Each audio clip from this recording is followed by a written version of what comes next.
Standing in the marble lobby of the Grandview Resort, I watched my father's face twist with disgust as he blocked my path. "You're not welcome at our luxury resorts," he sneered loud enough for the elegant guests to hear. My stepmother Grace smirked beside him, while my younger sister Madison filmed everything on her phone.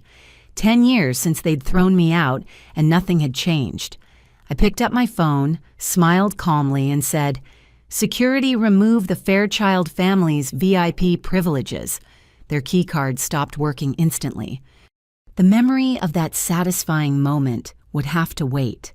Let me take you back to where this all began 10 years ago when I was 18 and my world shattered completely.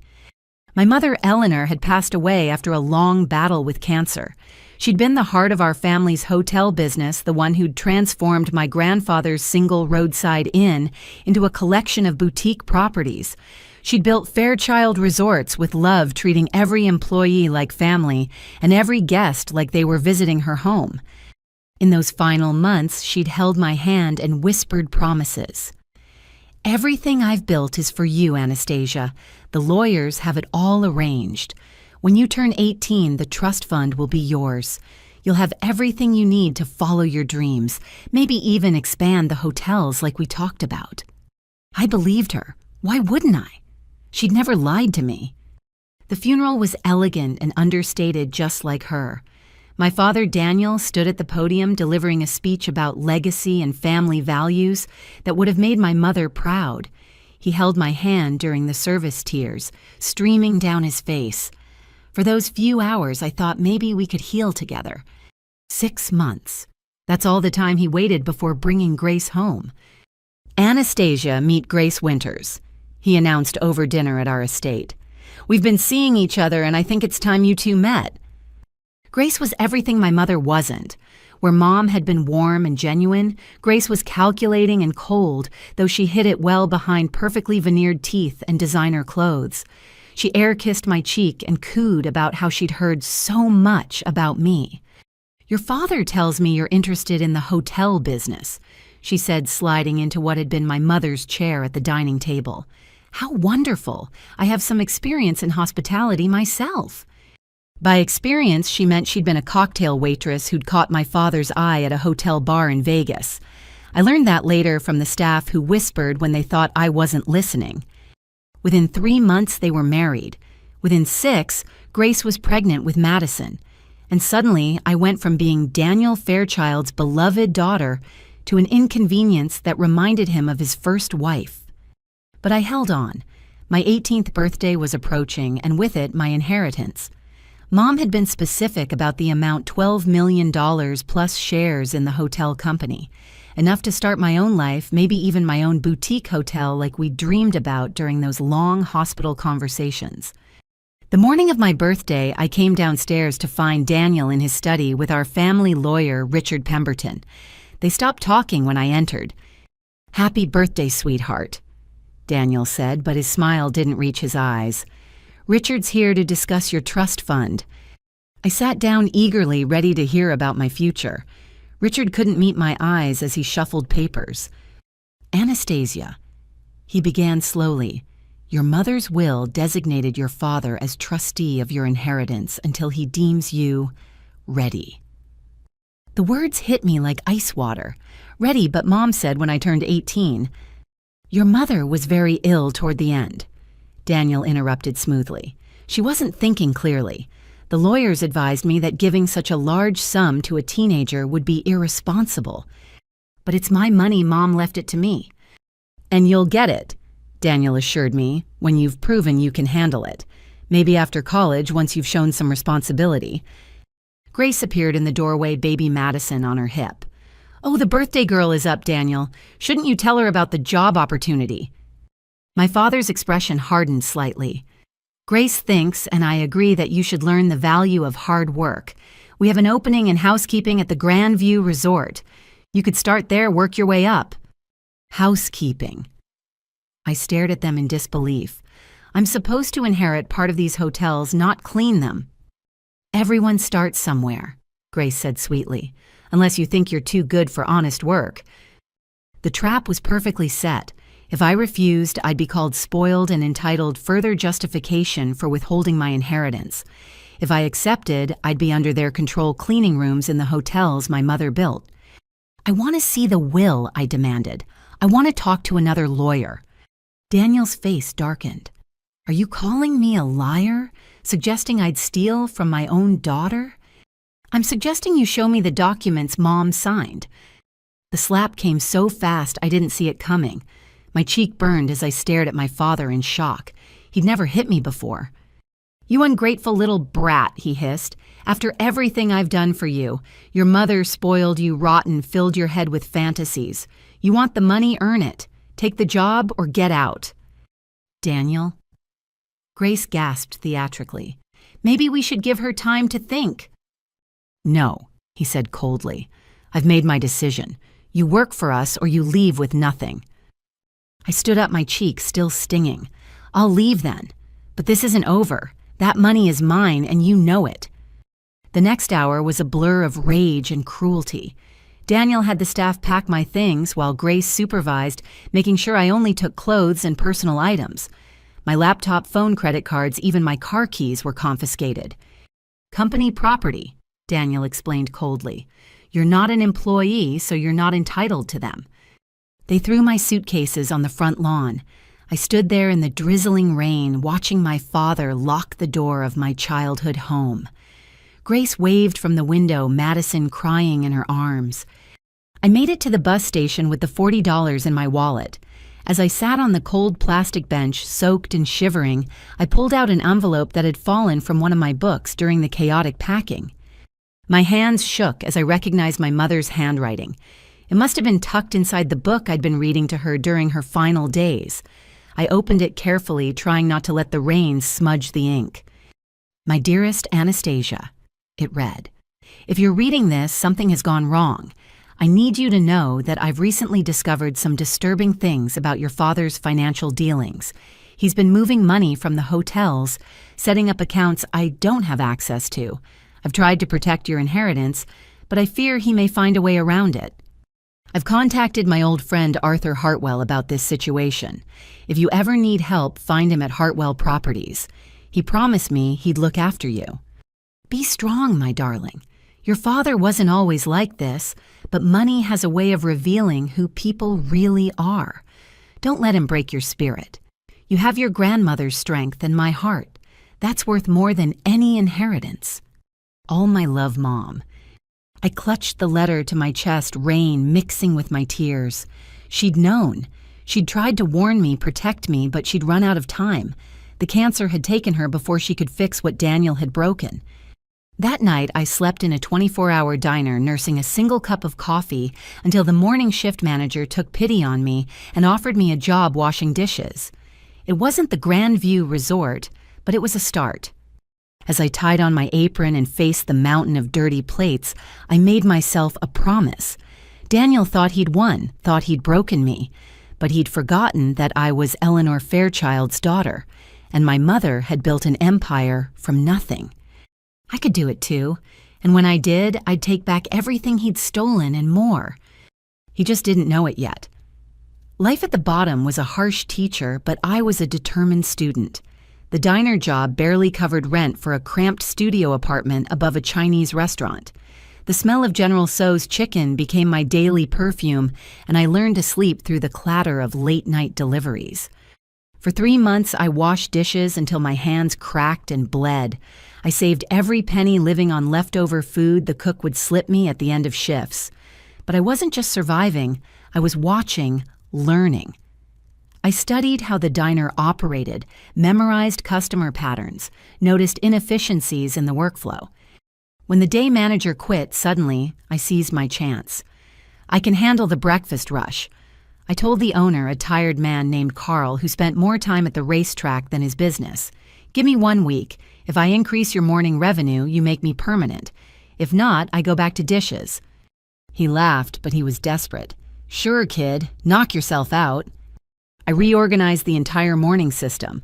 Prep started earlier. Coffee was always fresh, and I trained the servers to upsell our homemade pastries. By week's end, breakfast revenue was up 30%. Carl made me manager and gave me a small raise. It was during one particularly hectic morning that Arthur Hartwell walked into my diner. I recognized him immediately. His picture had been in hospitality magazines for decades. Tall and distinguished with silver hair and kind eyes, he owned one of the most successful hotel chains in the Northeast. He sat at the counter and ordered black coffee and wheat toast. "We're actually known for our blueberry pancakes," I suggested, refilling his cup. "Made fresh this morning." He smiled. "Just the toast, thank you. I'm meeting someone." For an hour, he sat there checking his watch occasionally. Whoever he was meeting never showed. As he prepared to leave, I made a decision that would change everything. "Mr. Hartwell," I said, quietly placing his check on the counter. "My name is Anastasia Fairchild. My mother was Eleanor Fairchild. She mentioned you in a letter." His eyes widened slightly. He studied my face, and I saw recognition dawn. "Eleanor's daughter. My God, you have her eyes." He glanced around the modest diner. "What are you doing here?" The story poured out of me in hushed tones between customer orders. His expression grew darker with each detail. When I finished, he was quiet for a long moment. "Your mother was a remarkable woman," he finally said. "We met at a hospitality conference 25 years ago.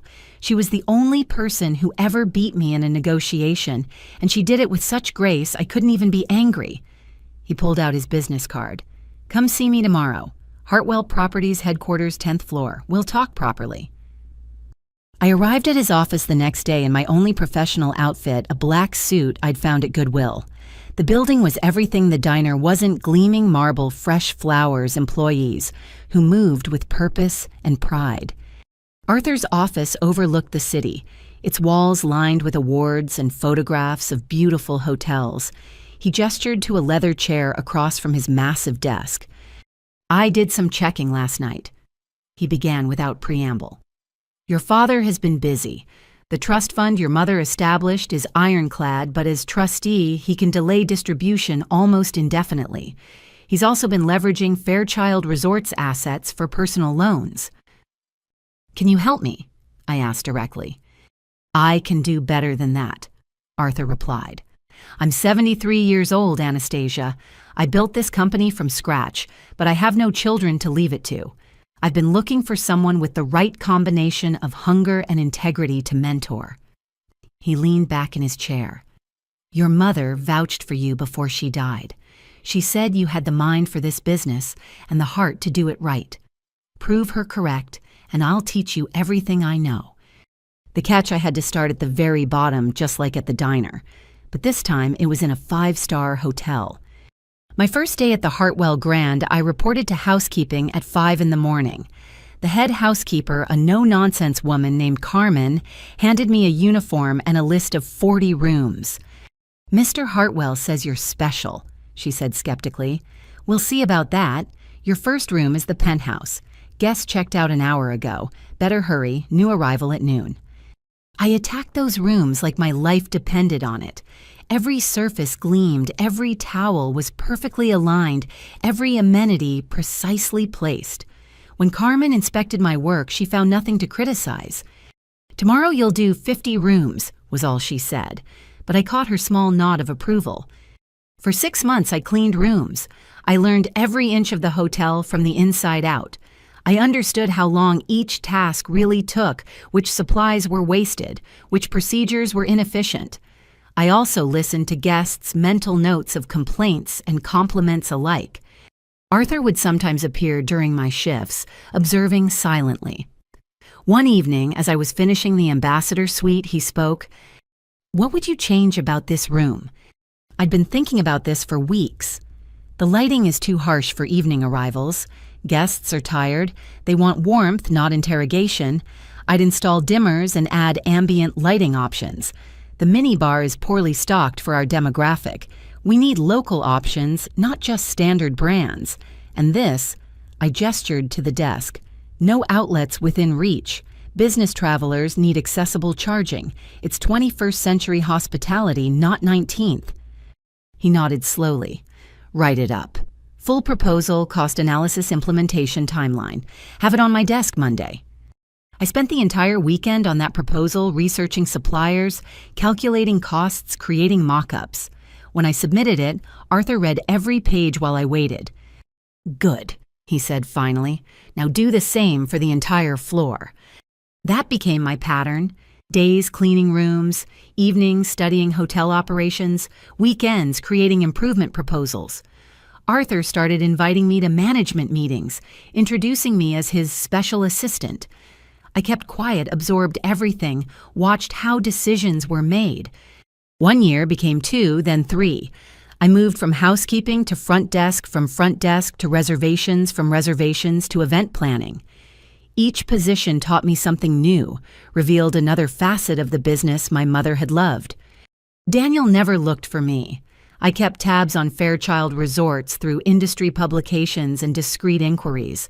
The hotels were struggling. Grace's expensive tastes were draining profits, and Madison's failed attempts at social media marketing were becoming an industry joke. But my father's pride kept him from admitting any problems. It was during my 4th year at Hartwell Properties that Arthur called me into his office with an unusual expression. "Sit down, Anastasia. We need to have a serious conversation." My heart dropped. Had I done something wrong? Was he disappointed in my progress? "I'm dying," he said simply. "Pancreatic cancer. The doctors give me 6 months, maybe 8 if I'm lucky." The words hit me like a physical blow. I'd lost my mother to cancer. I couldn't lose Arthur, too. He'd become more than a mentor. He was the father figure Daniel should have been. "We have work to do before I go," he continued briskly, not allowing me to wallow. "First, your inheritance. I've had my lawyers working on it for 2 years. Your father made one crucial mistake in how he structured the trust. We can't force him to release it, but we can sue for an accounting of how he's managing it." He pushed a folder across the desk. Inside were bank records, transaction histories, a clear trail of financial misconduct. "Your father has been using your trust fund as collateral for personal loans. He's been paying himself a management fee of $200,000 annually. It's all legal, technically, but it's unethical enough to bring before a judge. My lawyers are ready to file whenever you are."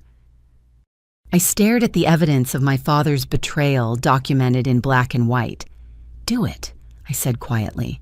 "File the lawsuit." "There's more," Arthur continued.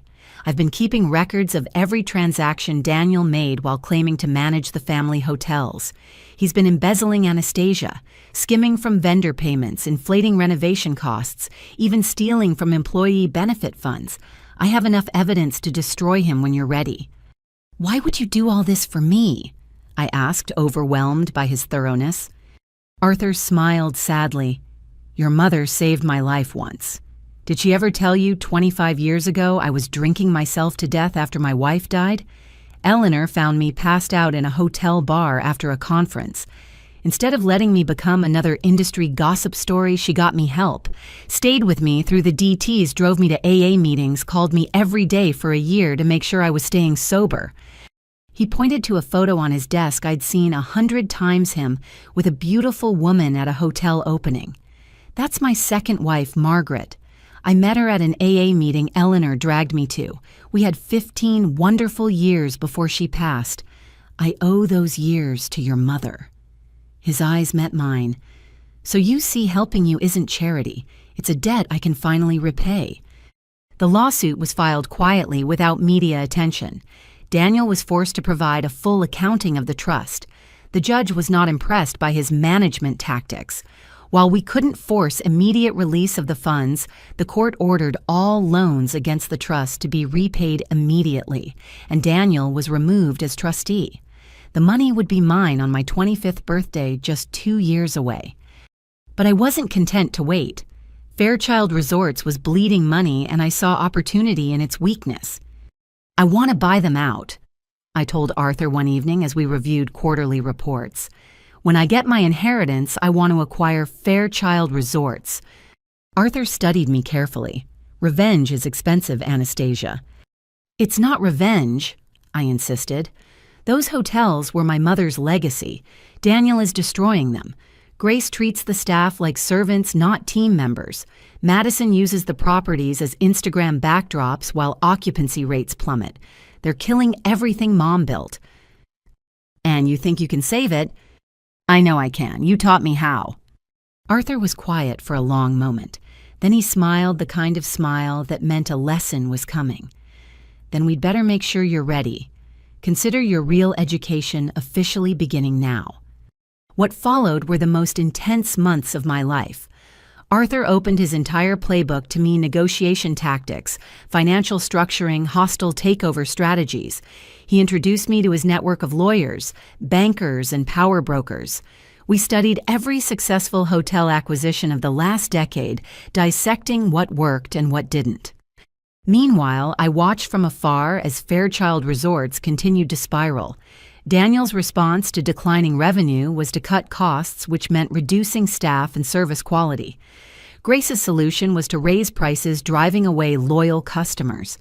Madison created a reality show pitch about hotel heiress life that no network would touch. Arthur's health declined as my knowledge expanded. He taught from his hospital bed, oxygen tubes in his nose, but his mind still sharp. 2 weeks before he died, he called me close. "There's one last thing," he whispered. "I'm leaving you something in my will. Not money, you'll have your own soon enough. But Hartwell Properties needs leadership that understands its values. The board has already approved. When I'm gone, you'll be offered a position as Executive Vice President of Operations. You'll be the youngest in company history." "Arthur, I can't accept." "You can and you will," he interrupted firmly. "Not because of sentiment, but because you've earned it. Every department head has submitted glowing reviews of your proposals. You've increased efficiency in every position you've held. The board would be fools not to promote you." He passed away peacefully on a Tuesday morning. I was holding his hand, telling him about my latest idea for the hotel restaurants. He smiled, squeezed my fingers once, and was gone. The funeral was attended by hundreds in the hospitality industry. I stood with Margaret's relatives, the closest thing to family he'd had. After the service, the board chairman approached me. "Ms. Fairchild, when you're ready, we'd like to discuss your future with Hartwell Properties." I was ready. I'd been preparing for this moment for years. What I didn't know was that my father was about to hand me the perfect opportunity to reclaim everything he'd stolen. The chess pieces were all in position. I just needed to make my opening move. My 25th birthday arrived with no fanfare, just a notification from the bank that $12 million had been deposited into my account. After 7 years of working for every penny, the number seemed surreal. But I didn't celebrate. This wasn't a windfall. It was ammunition. As Executive Vice President of Operations at Hartwell Properties, I had access to industry data that painted a clear picture. Fairchild Resorts was hemorrhaging money. Their occupancy rates had dropped 40% in 3 years. Staff turnover was at an all-time high. Guest satisfaction scores put them in the bottom quartile of luxury properties. My assistant Marcus knocked on my office door one morning with a particularly interesting report. "You asked me to monitor Fairchild Resorts' corporate filings. They've just announced a private stock offering. They're looking for investors." I set down my coffee carefully. "How many shares?" 30% of the company. They're desperate, Anastasia. Word is they need the capital to avoid defaulting on their renovation loans. The loans they'd taken using my mother's hotels as collateral. The renovations that existed mostly on paper while Grace funneled the money into her personal accounts. I'd been tracking it all, building my case. "Set up a meeting with our investment team," I told Marcus. "Use the Sheffield Holdings name." Sheffield Holdings was the company I'd created to manage my inheritance named after my maternal grandmother. And Marcus, keep this absolutely confidential. The beauty of my plan was its simplicity.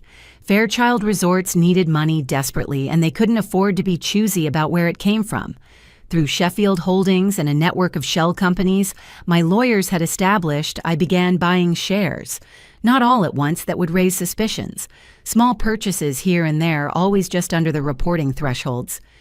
Within 2 months, I controlled 15% of Fairchild Resorts. Daniel hadn't noticed. He was too busy trying to keep creditors at bay. Grace was occupied with her latest vanity project, a spa renovation that existed mainly in her imagination. Madison was in Cabo charging the trip to the company while posting about scouting new locations. The quarterly board meeting was approaching. As a significant shareholder, Sheffield Holdings received an invitation. I accepted on behalf of my client, knowing Daniel would never suspect the mysterious investor would attend personally.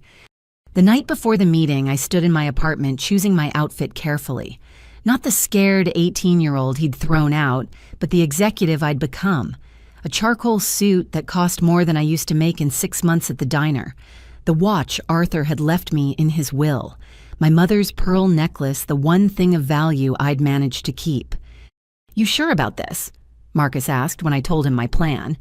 "Once you reveal yourself, there's no going back." "There never was any going back," I replied. He made sure of that when he threw me out with $40 to my name. The meeting was held at the Grandview Resorts Conference Center. I arrived early, watching from my rental car as board members filed in. There was Richard Pemberton, the lawyer who'd helped steal my inheritance, now gray and stooped. Grace's brother, who Daniel had appointed to the board despite having no hospitality experience. Various investors who'd been promised returns that would never materialize. And then Daniel himself, pulling up in a Bentley he couldn't afford, stepping out with the confidence of a man who thought he'd gotten away with it all. I waited until the meeting had started before entering. The conference room door opened silently, and I slipped in during the financial report.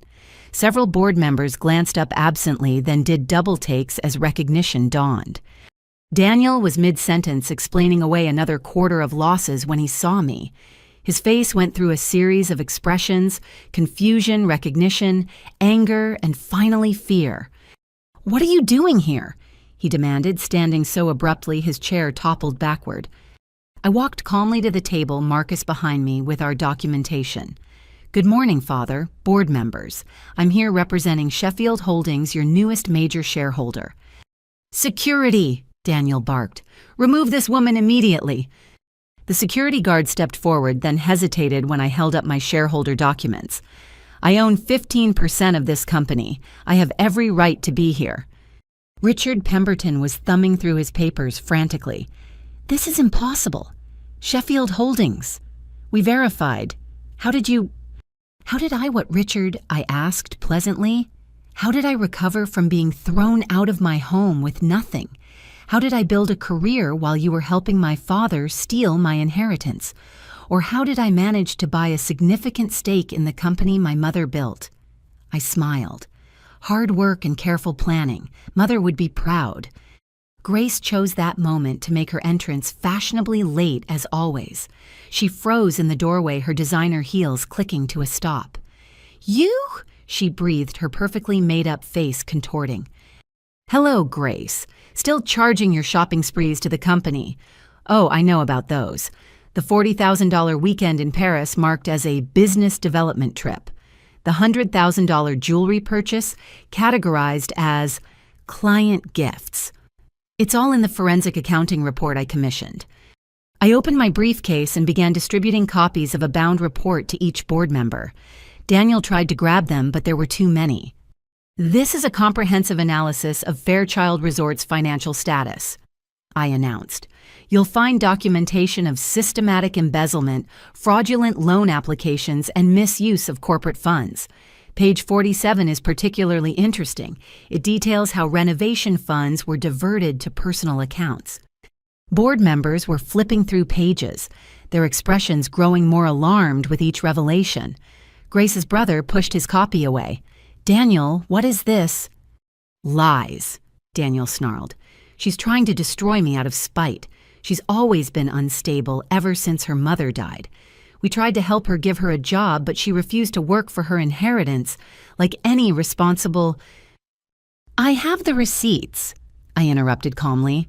"Every transaction is documented, including the $200,000 annual management fee you paid yourself from my trust fund. By the way, Father, you'll be receiving a bill for that. The court was very clear about repayment." Madison burst through the door, phone in hand. Daddy, I'm live streaming this for my followers. Family drama is trending right now, and she stopped seeing me. Oh my God, Anastasia, you look different. Hello, Madison. Still trying to make influencer happen. How's that working out? Last I checked, your Hotel Heiress Life Instagram was costing the company $50,000 a month in staged photo shoots while contributing zero revenue. At least I'm not some bitter psycho who can't let go of the past. Madison snapped, but her voice wavered. She'd never seen me like this, calm and in control. The past. I laughed softly. This isn't about the past. This is about the future of Fairchild Resorts, which according to my analysis doesn't have one under current management. You're 6 months from bankruptcy. You're lying, Daniel said, but sweat was beading on his forehead. Am I? When was the last time you looked at the real books, not the ones Grace doctors for these meetings? Do you know your occupancy rate at the Riverside property? 32%. The industry average is 70%. Do you know why? I pulled out a stack of employee complaints. Because you've cut staff to the bone and the remaining employees are too demoralized to provide decent service. An older board member, one of my mother's original investors, spoke up. Ms. Fairchild, what exactly are you proposing? I straightened, meeting his eyes. I'm calling for a vote of no confidence in Daniel Fairchild's leadership. I have a comprehensive turnaround plan that will restore Fairchild Resorts to profitability within 18 months. But it starts with new management. This is ridiculous. Daniel slammed his fist on the table. I built this company. No. I said quietly, and the room stilled at something in my voice. Eleanor Fairchild built this company. You've been tearing it down since the day she died. Every decision you've made has been about enriching yourself at the expense of employees, guests, and shareholders. It ends today. You don't have the votes, Grace said desperately. Tell her Richard. She can't do this. Richard was still studying the report, his face pale. Daniel, these numbers. Is this accurate? Have you really been taking money from the employee pension fund? Temporary loans, Daniel said quickly. All above board. We needed liquidity for the renovations. What renovations? I asked. The ones you've been announcing for 3 years but never starting. I have the contractor bids here. You collected $5 million in renovation funds from investors. Would you like to explain where that money actually went? Grace grabbed Madison's arm. Turn off the phone, she hissed. But Mom, the engagement is insane. I'm getting so many views. Turn it off. But it was too late. Madison's followers had already screen recorded the meeting. Within minutes, clips were spreading across social media Daniel's red-faced denials, Grace's panicked attempts at damage control, and me calmly presenting evidence of their destruction of my mother's legacy. I make the motion for a vote of no confidence, the older board member said quietly. All in favor. One by one, hands raised around the table. Even Grace's brother, seeing the writing on the wall, voted against them. Only Daniel and Grace voted to retain leadership. Motion passes, Richard said weakly. Mr. Fairchild, you are removed as CEO effective immediately. Daniel stood slowly, his face mottled with rage. You think you've won. You think you can run these hotels. You're nobody, a glorified maid who got lucky. A maid who increased efficiency by 30% in every department she touched. I corrected. A nobody who was mentored by Arthur Hartwell himself, someone who actually understands that hotels are about service, not ego. I gathered my papers. Oh, and Father. You'll want to check your corporate credit cards. I had them all frozen an hour ago. Grace's too. Turns out I'm not just a shareholder, I'm now the largest individual investor, which gives me certain emergency powers. You can't do this, Grace shrieked. These are our hotels, our life. No, I said, standing to leave. They were my mother's hotels. You just borrowed them, and now I'm taking them back. As I walked out, I heard Daniel's roar of fury, Grace's hysterical tears, Madison's confused protests about her interrupted live stream, but I didn't look back. The opening move was complete. Now came the hard part, saving what they'd nearly destroyed. But I was Eleanor Fairchild's daughter, trained by Arthur Hartwell himself. I was ready. The emergency family board meeting was scheduled for 2 weeks after my bombshell revelation. Daniel had spent that time desperately trying to shore up support, calling in old favors and threatening anyone who'd listen. But the numbers didn't lie, and neither did the forensic accountants I'd hired. I arrived at the Grandview Resort wearing a navy dress my mother would have loved, professional, but with a touch of elegance. The same ballroom where my parents had celebrated their anniversary parties now hosted what might be the company's most critical meeting. Marcus walked beside me, wheeling boxes of additional documentation.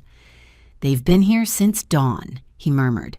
"Your father's legal team takes up one entire side of the room." "Let them posture," I replied. "Truth doesn't need an entourage." The ballroom was packed. Shareholders, employees, media representatives, and curious industry observers filled every seat. At the head table, Daniel sat flanked by a phalanx of lawyers. Grace perched beside him in a white suit that screamed innocence, while Madison fidgeted with her phone, despite repeated warnings from their legal team. I took my seat at the opposite end alone, except for Marcus. The symbolism wasn't lost on anyone, the army of expensive suits versus Eleanor Fairchild's daughter with a single assistant. Richard Pemberton called the meeting to order, his voice shaky. The years of enabling Daniel's crimes had aged him, and his hands trembled as he shuffled papers. "We're here to address the motion of no confidence and hear proposals for Fairchild Resort's future leadership," he began. "Mr. Daniel Fairchild will speak first." Daniel stood his PR team, having coached him into a softer image. Gone was the rage from our last encounter, replaced by what they probably called stern disappointment. Fellow shareholders, employees, friends. He began spreading his hands in a gesture of openness. "We're family here at Fairchild Resorts. We've weathered storms before, and we'll weather this one. Yes, mistakes were made. The hospitality industry has been challenging for everyone. But to hand over control to an inexperienced child, motivated by revenge, that would be the real tragedy." He launched into a speech about legacy and loyalty, painting me as a vindictive daughter who'd abandoned her family in their time of need. Grace dabbed at her eyes on cue. Madison posted about family betrayal until a lawyer snatched her phone. When Daniel finished, several planted supporters applauded, but I noticed the employees remained silent, their faces carefully neutral. "Ms. Fairchild," Richard said reluctantly, "your response—" I stood slowly, taking my time. Let them see I wasn't rattled by Daniel's performance. Instead of going to the podium, I walked among the audience, making eye contact with people I recognized. "Maria," I said, stopping by the head of housekeeping who'd helped me a decade ago. "How many hours did you work last week?" She glanced nervously at Daniel before answering. 72, Miss Anastasia." "Overtime pay." We don't get overtime anymore. Mr. Fairchild says we're all managers now, so we're exempt." I moved on. "Thomas from maintenance. Is it true the Riverside property has black mold that's been painted over instead of properly remediated?" The man nodded reluctantly. "Third floor, east wing. Guests been complaining of breathing problems for months." "Sarah from accounting." I found her in the middle section. "When was the last time the employee pension fund was fully funded?" 2018, she whispered. "The year Mrs. Eleanor passed." I returned to the front, letting the silence build. "My father talks about family. Let's discuss what that means at Fairchild Resorts under his leadership. 70-hour weeks without overtime. Health hazards covered up to avoid renovation costs. Retirement funds drained to pay for Grace's shopping sprees." "How dare you?" Grace shot to her feet. "I've contributed more to these hotels than you ever—" "Really?" I pulled out my tablet. "Let's review your contributions, Grace. January, $80,000 at Bergdorf's, charged as uniform consultations. February, that weekend in Aspen, written off as a management retreat, where the only attendee was your personal trainer. March through December, Shall I continue? Madison tried to sneak her phone out again. This is insane content, she muttered. My followers would die. Your followers, I said, turning to her, cost this company $2.3 million last year. Every staged photo shoot in our hotels disrupted guest experiences. That viral video where you trash the penthouse suite for comedy, we lost our entire corporate booking from Techwell Industries. 30 rooms, 4 nights, because they didn't want to be associated with your brand of influence. At least I'm trying to bring us into the modern age, Madison protested. You're just jealous because I have a platform and you're, some corporate bore. I smiled. I'm someone who understands that hotels succeed through service, not selfies. But let's test your business acumen, Madison. What's our RevPAR at the Mountain View property? She blinked. Our what? Revenue per available room. Basic industry metric. No. How about our ADR average daily rate STR index? I shook my head as she floundered. You've been influencing for our hotels for 5 years and don't know fundamental hospitality terms. But you collected a 6-figure salary as social media director. Daniel's face was purpling. Enough of this circus, you want to air dirty laundry. Fine. Let's talk about how you got here, Anastasia. Manipulating a dying old man, taking advantage of Arthur Hartwell's grief. The room gasped. I felt the blow but didn't flinch. Arthur Hartwell, I said clearly, was more of a parent to me in 5 years than you've been in 28. He taught me this business from the ground up. I cleaned rooms, worked front desk, handled angry guests at 3 a.m. I earned every promotion through documented performance improvements. Can you say the same, Father? Or did grandfather simply hand you the keys? Don't you dare. I dare because someone has to. Someone has to stand up for the 800 employees you've betrayed. Someone has to speak for the investors you've defrauded. Someone has to remember that Eleanor Fairchild built these hotels with her heart, not her ego. I returned to my table and picked up a thick folder. This is my proposal for Fairchild Resort's future. But before we discuss tomorrow, let's finish with today. Specifically why Sheffield Holdings now controls 51% of this company. Daniel went white. That's impossible. You owned 15%. 2 weeks ago, yes. But your panic selling triggered several clause provisions in shareholder agreements. Every investor you begged to hold their shares, they came to me instead. Turns out they prefer potential profit to confirmed loss. I opened the folder. As majority shareholder, I'm calling for immediate leadership change. But I'm not asking you to trust me blindly. I began my presentation. Revenue projections based on actual market data, not Grace's fantasies. Staffing plans that treated employees as assets, not expenses. Renovation budgets that would actually result in renovations. Partnership opportunities with Hartwell properties that would benefit both chains. The Grandview Resort alone is hemorrhaging $40,000 weekly, I explained. But with proper management, restored staff morale, and genuine investment in guest experience, we can be profitable within 6 months. The entire chain can be industry-leading within 2 years, but it requires leadership that puts the hotels first, not personal gain. An investor raised his hand. Ms. Fairchild, your projections assume significant initial investment. Where's that capital coming from? From me, I said simply. I'm prepared to invest $8 million of my personal funds into immediate improvements. New linen updated technology staff training programs, and yes, actual renovations, not just press releases about them. You'd risk your inheritance on this, another shareholder asked. My mother's inheritance, I corrected. She'd want it used to save what she built.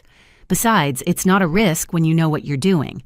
Arthur Hartwell taught me that confidence comes from competence, not bravado. Grace laughed shrilly. $8 million. That's nothing. Tell them about the debt, Daniel. Tell them what it really costs to run these properties. Daniel tried to silence her, but Grace was spiraling. $200 million in loans, hidden subsidiaries bleeding money. The Riverside property isn't even ours anymore. It's collateral for... Shut up!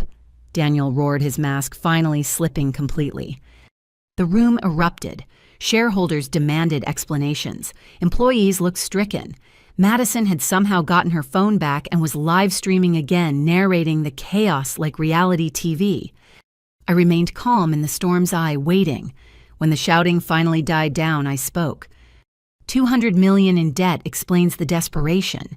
It doesn't excuse it.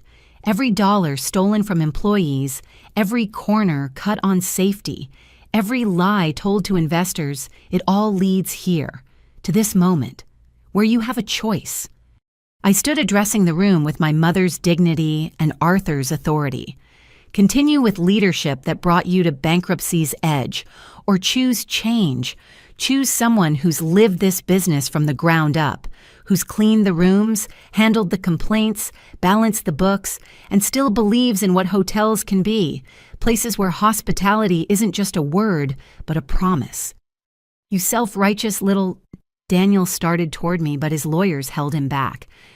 Call the vote, I said quietly. Let's end this. The vote wasn't close. Even Daniel's planted supporters couldn't ignore the evidence. When Richard announced the results, 78% in favor of new leadership, Grace collapsed into theatrical sobs while Madison narrated everything for her followers. "You've destroyed us," Daniel spat. "Your own family." "No," I said, gathering my documents. "You destroyed yourselves. I'm just here to clean up the mess, like always." As security escorted them out, their corporate access revoked immediately, Maria approached me tentatively. "Miss Anastasia, does this mean, will things really change?" I took her weathered hands in mine. "I promise you, Maria, the Fairchild Resorts my mother built is coming back, and it starts with taking care of the people who take care of our guests." The meeting dissolved into chaos and celebration questions and concerns. But through it all, I felt my mother's presence. The little girl who'd been thrown out with $40 had returned as the woman who would save Eleanor Fairchild's legacy. The war wasn't over. Daniel wouldn't go quietly, and the debt Grace had revealed was worse than my projections. But I'd won the crucial battle. Fairchild Resorts was mine to save or lose. I intended to save it. Every last property, every loyal employee, every standard of excellence my mother had established. Daniel thought he'd broken me when he threw me out. He'd only forged me into someone stronger. The takeover was official, but possession and control were two different things. I learned that lesson quickly when I arrived at the Grandview Resort's executive offices on my first day as CEO. The elevator to the top floor required an executive key card. Mine had mysteriously been deactivated. The security guard at the desk shrugged apologetically. "System glitch, Miss Fairchild. IT says they're working on it." I took the stairs all 22 flights, arriving at the executive floor to find my mother's former office, now mine, by right locked and barricaded. Through the glass doors, I could see Daniel inside, shredding documents with methodical fury. "Building maintenance seems to have misplaced the master keys," his secretary informed me with false sweetness. "Mr. Fairchild says he'll be done, eventually." I called Marcus. "Bring the emergency locksmith and our forensic IT team. If he's destroying evidence, I want recovery specialists here within the hour." While we waited, I set up a temporary command center in a conference room. Word of my stair climb had already spread through the building. Employees kept finding excuses to walk by, some offering quiet support, others watching to see if Daniel's defiance would succeed. The locksmith arrived, but so did Daniel's lawyers claiming trespassing violations. I countered with my own legal team. The standoff might have continued all day, but then Maria from housekeeping appeared with her master key ring. "Oops," she said innocently. "Must have grabbed the wrong keys this morning. This one seems to work on executive doors. How clumsy of me." The moment we entered, the scale of Daniel's sabotage became clear. Not just shredded papers, but wiped computers, missing contracts, deleted customer databases. Years of operational data gone. "He's trying to make it impossible for you to run the company," Marcus observed grimly. "Then he doesn't know me very well," I replied. "Start with off-site backups. Every major system has redundancy. And Maria..." "Thank you," That took courage. She squared her shoulders. Your mother gave me a chance when nobody else would. I'm returning the favor. As Ait worked on recovery, I called an emergency meeting with all general managers. Only half showed up. The others, I learned, were in a secret meeting with Daniel at his country club planning what they called Operation Restoration, their attempt to sabotage operations until the board reinstated him. I addressed the managers who'd come. Gentlemen, ladies, you have a choice. Work with me to restore Fairchild Resorts to profitability and prominence, or follow Daniel Fairchild into unemployment. Because make no mistake, anyone who participates in sabotage will be prosecuted to the full extent of the law. Roger Bennett, GM of the Mountain View property, spoke first. With respect, Ms. Fairchild, your father has relationships going back 20 years. Vendors, suppliers, maintenance contractors, they're all loyal to him. Without their cooperation, you think vendors are loyal to a man who pays invoices 6 months late? I pulled out my phone. Let me show you something. These are messages from our top 5 suppliers sent to me this morning. They're thrilled someone who actually understands cash flow is in charge. Prompt payment trumps golf course promises every time. But Daniel's sabotage went deeper than vendor relationships. Over the next week, a pattern emerged: mysterious maintenance failures, reservation system, glitches that lost booking staff calling in sick en masse at properties managed by his loyalists. The Riverside property was hit hardest. Their GM, Paul Morrison, was Daniel's drinking buddy and most devoted conspirator. On Friday night, their entire restaurant staff failed to show for a wedding reception of 300 guests. I got the call at 10 p.m. Within 20 minutes, I was in my car with a hastily assembled team from other properties. We cooked, served, and saved that wedding. I spent half the night in the kitchen plating entrees in my designer suit, and the other half apologizing personally to guests. The bride's father pulled me aside near midnight. I've been coming to Fairchild Properties for 30 years. This is the first time I've seen a CEO in the kitchen. Your mother would be proud. She also would have had the foresight to prevent this mess, I admitted.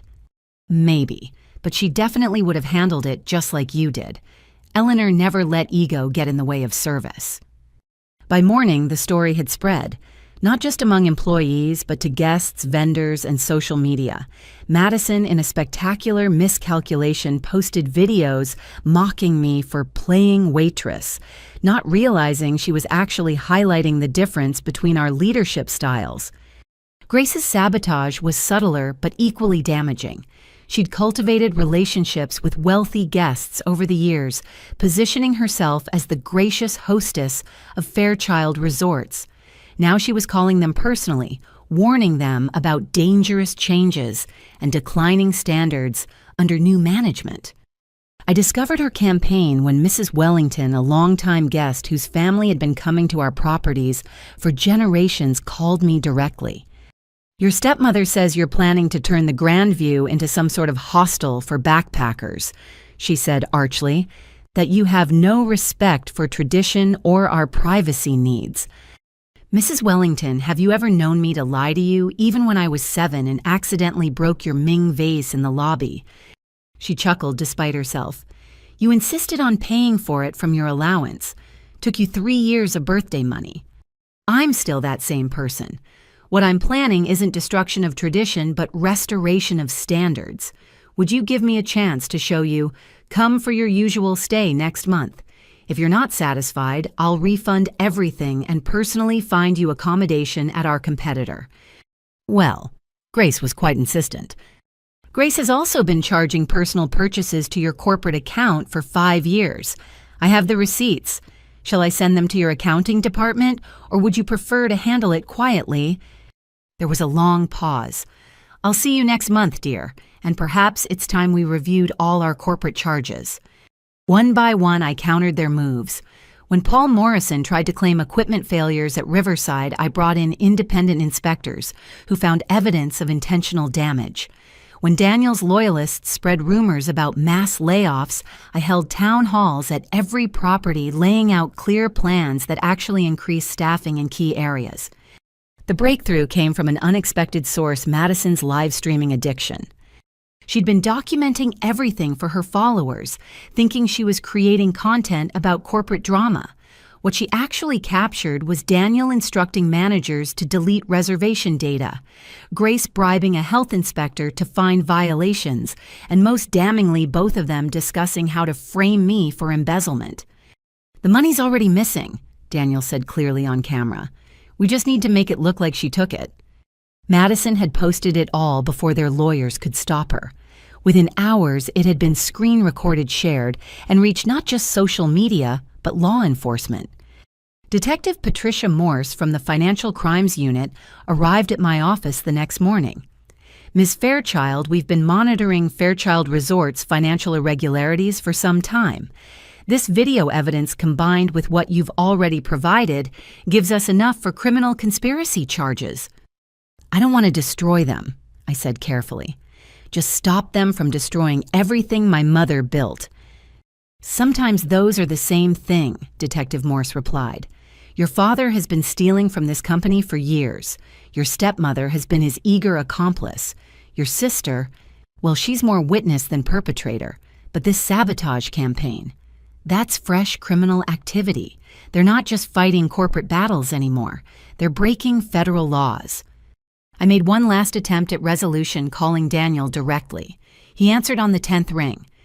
"Enjoying playing CEO," he sneered. "It won't last. I've built relationships you can't imagine. By next month, you'll be under federal investigation." I interrupted. "This isn't corporate warfare anymore, Father. You're committing crimes, real crimes with real consequences. Stop now. Accept the buyout I'm offering for your remaining shares and retire quietly, or continue this path and lose everything. You think you've won because you have a title, because some employees feel sorry for you. I'll burn it all down before I let you have it. Then you'll burn alone. I'm done trying to save you from yourself." That night, the Riverside property suffered a suspicious fire in its kitchen. No one was hurt, but the damage was extensive. Security footage showed Paul Morrison leaving the building 20 minutes before the fire started carrying containers that looked suspiciously like accelerants. The next morning, I stood in the burned kitchen with my leadership team insurance investigators and what seemed like half the local media. The safe path would be to point fingers, name names, declare war. Instead, I picked up a charred pan and spoke from my heart. This kitchen fed thousands of families. It launched careers, celebrated milestones, created memories. Someone thought destroying it would destroy us. They're wrong. Fairchild Resorts has survived worse than fire. We'll rebuild this kitchen better than before, and we'll do it with the same spirit my mother showed, turning setbacks into comebacks. I looked directly at the cameras. To those hoping we'll fail, watch us rise instead. To those who've stood by us, thank you. Your faith will be rewarded. And to our guests wondering if they can trust us, come see for yourself. Our doors are open, our standards are high, and our commitment is absolute. Marcus showed me the social media response that evening. The sabotage that was meant to portray weakness had instead revealed strength. Employees from across our properties were volunteering to help rebuild. Competitors were offering kitchen space. Guests were booking future stays as a show of support. "Your father underestimated something," Marcus observed. "What's that?" "People can tell the difference between those who tear down and those who build up. You're a builder like your mother. That's why you'll win." Daniel's conspiracy had failed in ways he couldn't have imagined. Instead of destroying morale, he'd unified the workforce against him.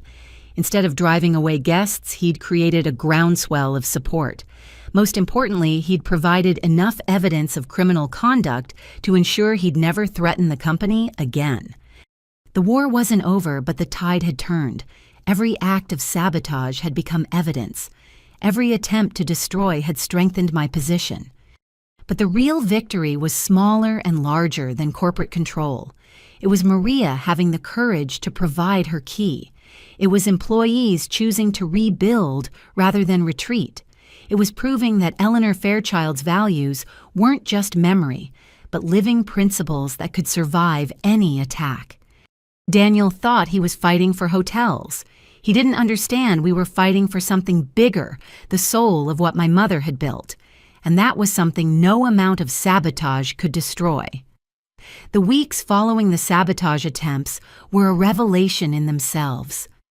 As I visited each property to assess damage and plan recovery, employees who'd been silent for years began to speak. It started at the Mountain View property during what was supposed to be a routine inspection.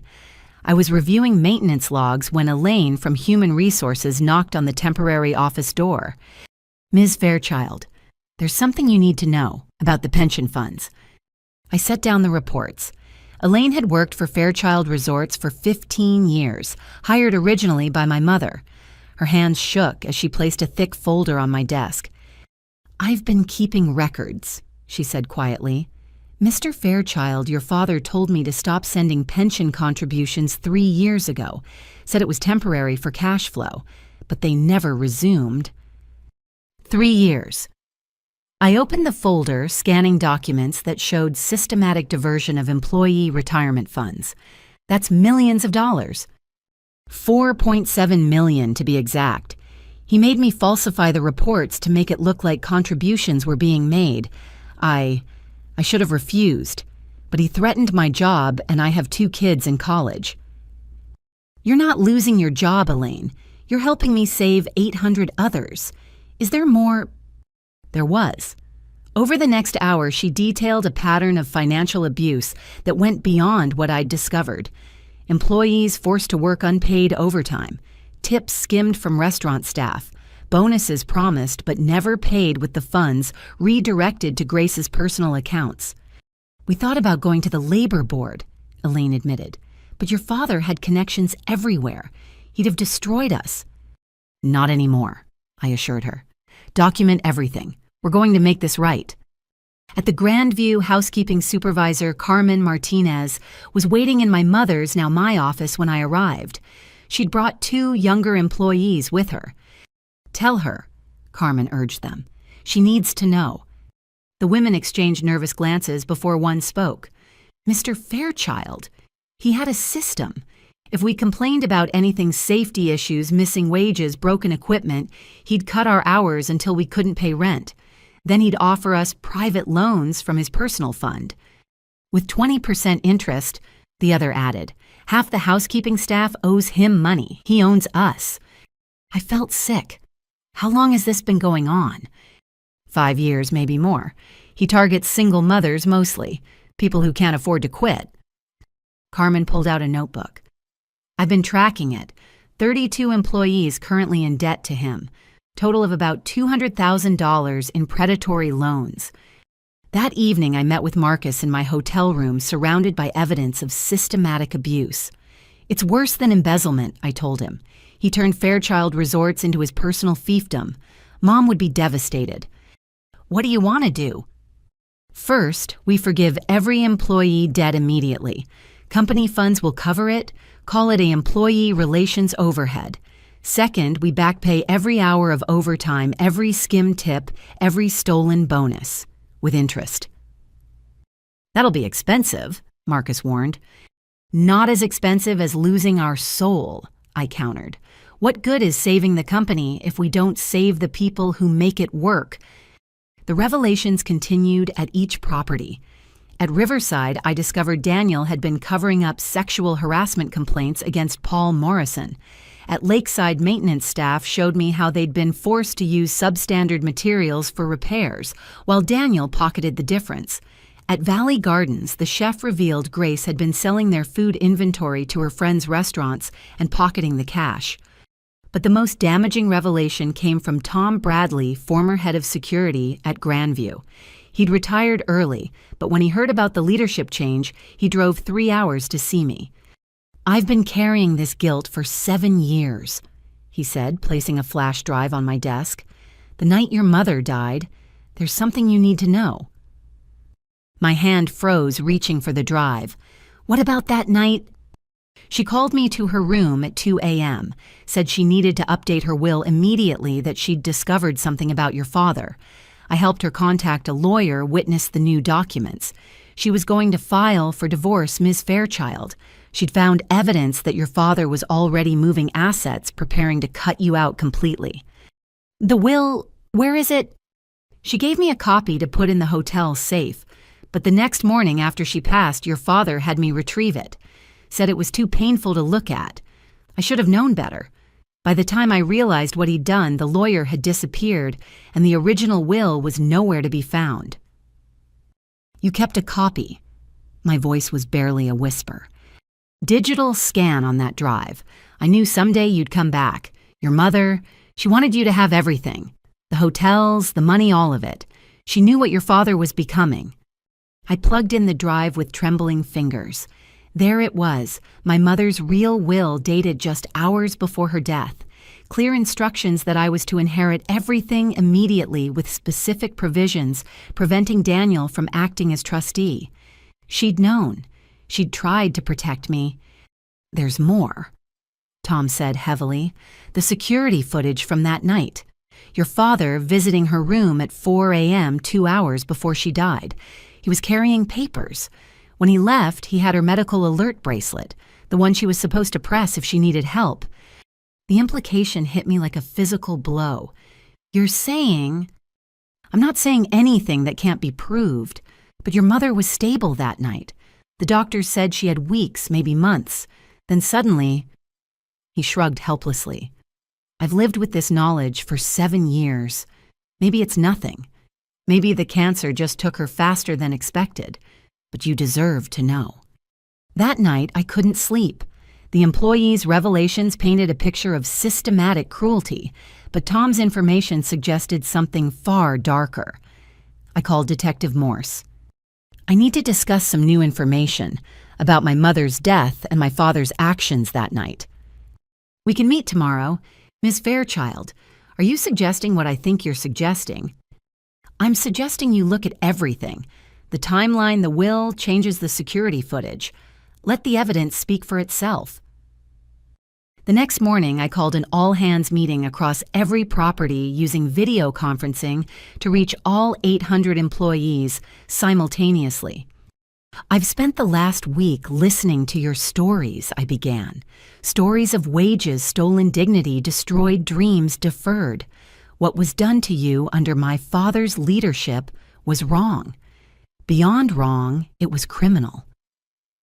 I outlined the immediate changes, all predatory loans forgiven, all back wages, paid pension contributions restored with interest. But I went further.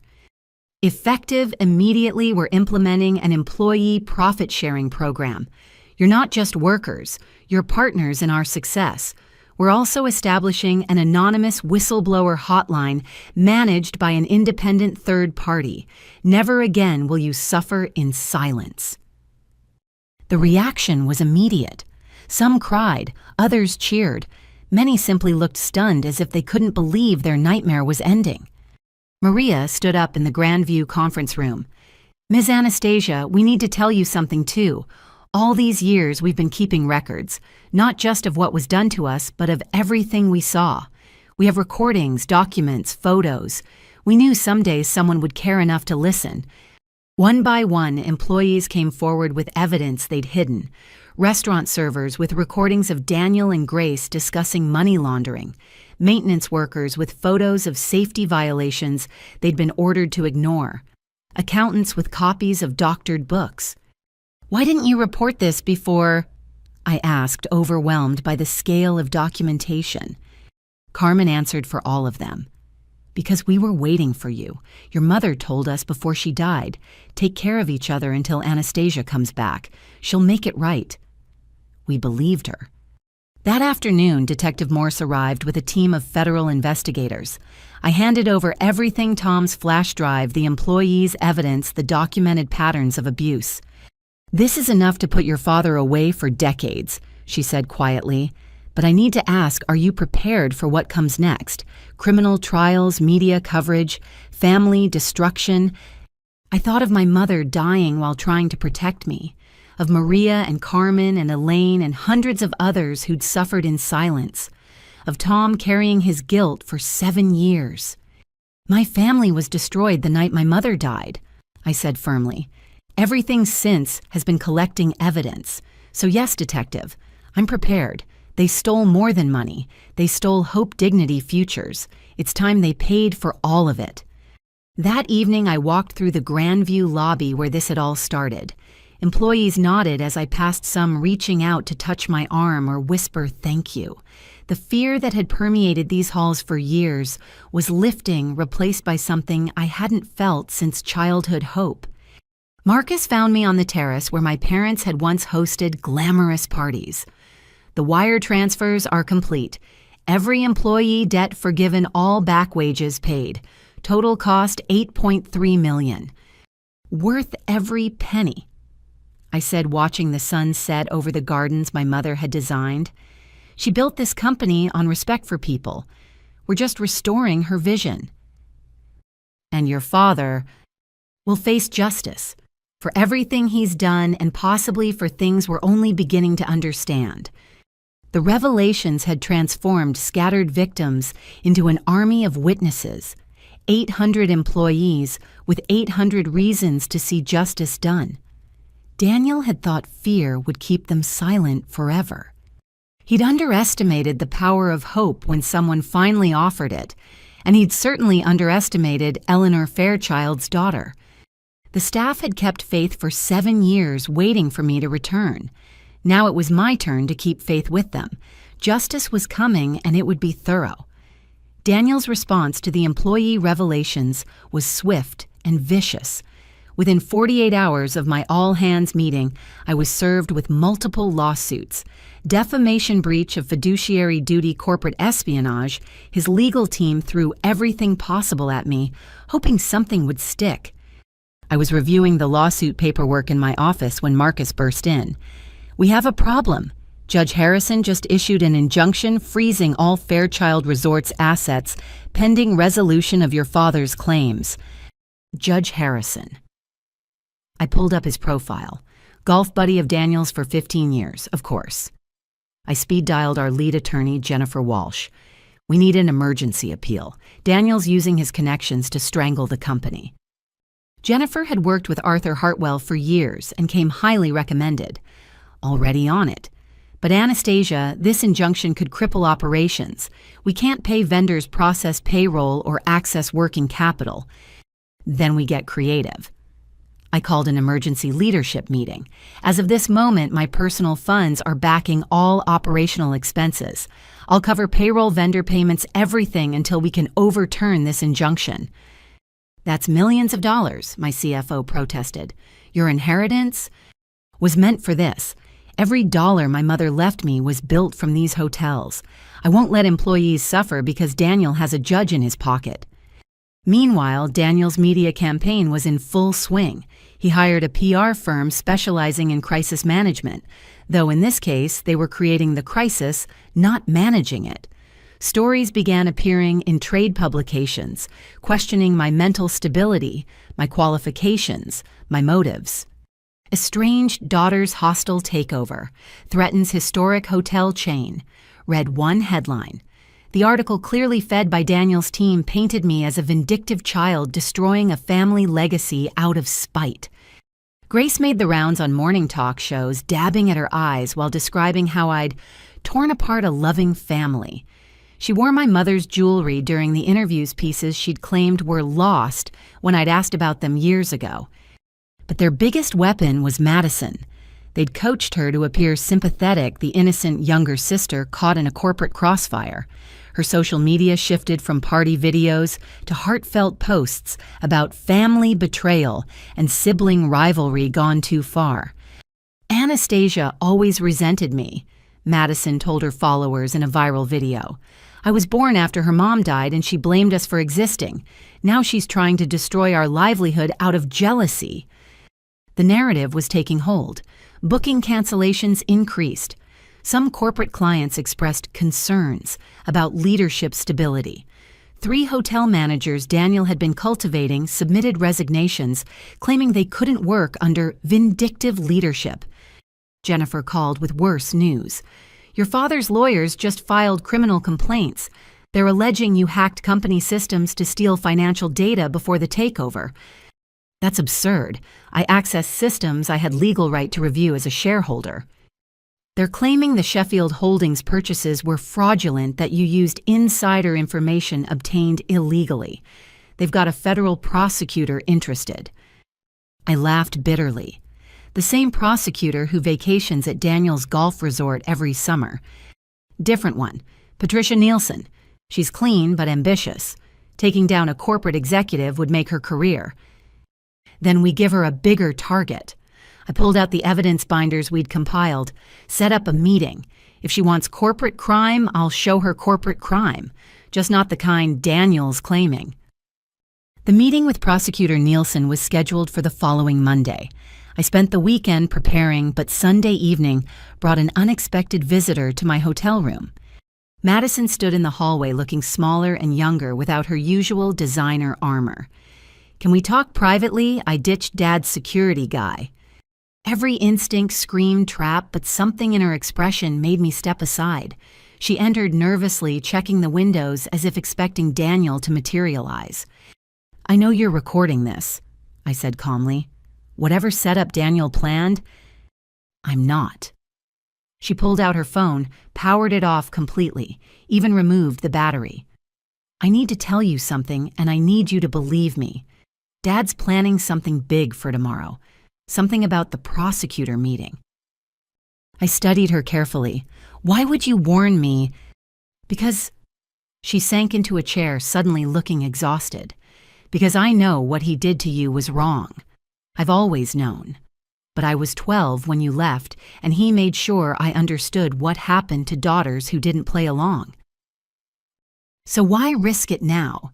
The employee meeting, when you forgave all those debts, paid back wages. Dad went ballistic. He was screaming about ungrateful workers, how they deserved what they got. And Mom..." Madison's voice dropped. "Mom said something about how, at least with Aunt Eleanor gone, there was no one left to coddle the staff. The way she said it..." "What did she say exactly?" "That Eleanor was too soft, but at least she had the decency to die before she could ruin everything with her bleeding heart." Madison met my eyes. "Anastasia, they talk about her death like they're glad it happened when it did, before she could change her will." My blood chilled, but I kept my voice level. "Tom Bradley already told me about the will and the security footage." Madison shook her head. "There's more. I was snooping in Dad's office last week trying to find dirt for my reality show pitch. I found a safe behind the Monet reproduction. Inside were papers. Insurance documents. Dad took out a massive life insurance policy on Aunt Eleanor 2 months before she died. $20 million. What? I gripped the chair arm. But he wasn't the beneficiary of her estate. The insurance was separate. He forged her signature. I compared it to birthday cards she sent me. And there's something else. Grace's browser history from that time. She researched morphine overdose symptoms and how long before death is declared natural, the week before Aunt Eleanor died. I forced myself to breathe steadily. "Why are you telling me this?" "Because I'm scared." Tears ran down her face, smearing her makeup. "The way they talk when they think I'm not listening. I think they're planning something for you too. Dad keeps saying you'll be handled before you can do any real damage. And Mom mentioned something about lightning striking twice and how tragic accidents run in families. You need to go to the police. With what, I'm their daughter. They'll say I'm lying. Say I'm making it up for attention like always." She stood abruptly. "I've told you what I know. Tomorrow's prosecutor meeting, don't go. Or at least don't go alone. Don't eat or drink anything they could have touched. And check your car before driving." She moved toward the door, then paused.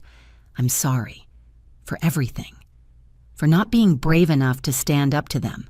For letting them use me against you. I know it doesn't fix anything, but I'm sorry." After she left, I called Jennifer immediately, then Detective Morse, then hired a private security team for the prosecutor meeting. If Daniel was escalating to physical threats, I wouldn't make it easy for him. The meeting with Prosecutor Nielsen took place in a federal building with metal detectors and security cameras. I brought Jennifer 2 associates and 4 boxes of evidence. Daniel's legal team arrived with twice as many lawyers and their own mountain of documents. Ms. Nielsen. Daniel's lead attorney began smoothly. We're here to discuss Ms. Fairchild's pattern of corporate theft, beginning with her suspicious acquisition of shares through shell companies. Actually, I interrupted, we're here to discuss murder. The room went silent. Even my own lawyers looked shocked I hadn't told them about Madison's visit. Prosecutor Nielsen leaned forward. That's a serious allegation, Miss Fairchild. Then it's fortunate I have serious evidence. I placed Tom Bradley's flash drive on the table. Security footage from the night my mother died showing Daniel Fairchild entering her room and removing her medical alert device. Her actual will signed hours before her death, which he destroyed and replaced with forgeries. And this, I added Madison's insurance documents copied before returning to her. Proof that Daniel took out a $20 million life insurance policy on his dying wife without her knowledge. Daniel's face cycled through shock, rage, and fear before settling on bluster. This is desperate fabrication. Is it? I pulled out Grace's search history. Your wife researched overdose methods the week before my mother died. You visited her room at 4 a.m. and removed her ability to call for help. She was dead by 6. The insurance paid out within a month. You used that money to start buying judges building the network that let you steal with impunity for 7 years. Prosecutor Nielsen was examining the documents with growing interest. This evidence, where did it come from? Employees who've been documenting crimes for years waiting for someone to listen, a security chief who's carried guilt since that night, and I hesitated, then committed. A family member who's developed a conscience. Daniel slammed his fist on the table. Madison, that ungrateful little, Careful, Jennifer warned.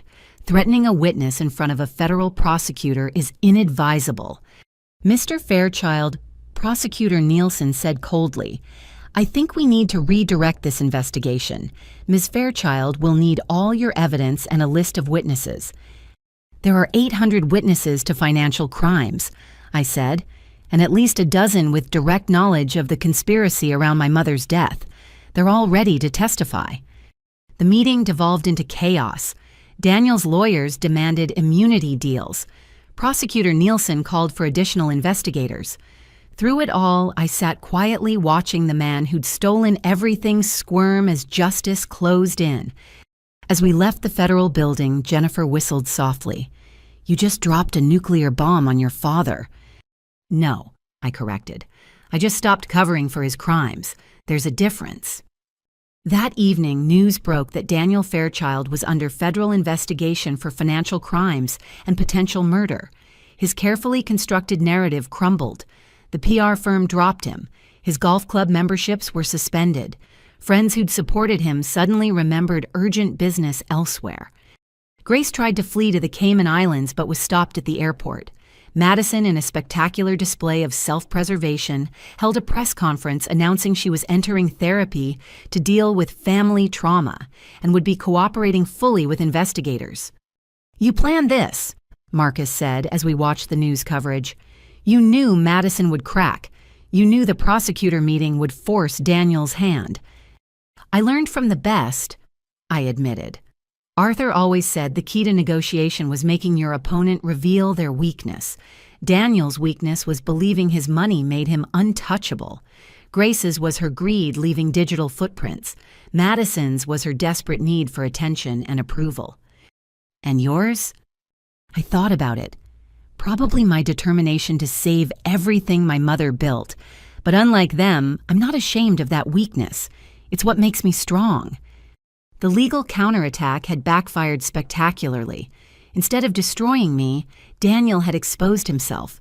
Instead of silencing witnesses, he'd created an army of them. Instead of maintaining his grip on power, he'd provided prosecutors with everything they needed to destroy him. But the investigation would take time. Trials would drag on. And meanwhile, Fairchild Resort still needed saving. The real work was just beginning, but now I could do it without looking over my shoulder. Daniel had tried to bury me with lawsuits. Instead, he'd dug his own legal grave. And unlike him, I had no intention of gloating. I was too busy building the future my mother had envisioned. The federal investigation changed everything. With Daniel's assets frozen and criminal charges looming, the remaining Fairchild Resorts Board members scrambled to distance themselves from the scandal. My phone rang constantly with nervous investors wanting reassurance that their money was safe. It was during this chaos that I received an unexpected call from Mitchell Stevens, chairman of Hartwell Properties Board. "Anastasia, we need to meet. There's something about Arthur's succession plan we haven't discussed." I met him at Hartwell's flagship property where I'd learned the business from the ground up. The boardroom felt different now, knowing I'd never again see Arthur at the head of the table. Mitchell didn't waste time on pleasantries. Arthur left specific instructions regarding Hartwell Properties' future. He believed the industry was ready for consolidation, but only under the right leadership, someone who understood both business and humanity. He slid a folder across the table. My hands trembled as I opened it, revealing Arthur's final strategic plan. It wasn't just about succession, it was about revolution. He wanted you to merge Hartwell Properties with Fairchild Resorts, Mitchell explained. Create something new, something that could set standards for the entire industry. I stared at the numbers. Hartwell's 42 properties, Fairchild's 18. Combined, they'd represent 70% of luxury hotels in our region. The antitrust implications alone are manageable, according to our lawyers, especially given Fairchild's current distress. This wouldn't be a monopoly, it'd be a rescue. Arthur spent 3 years laying the groundwork, getting regulatory pre-approval structuring, everything to be bulletproof. Why didn't he tell me? Mitchell smiled sadly.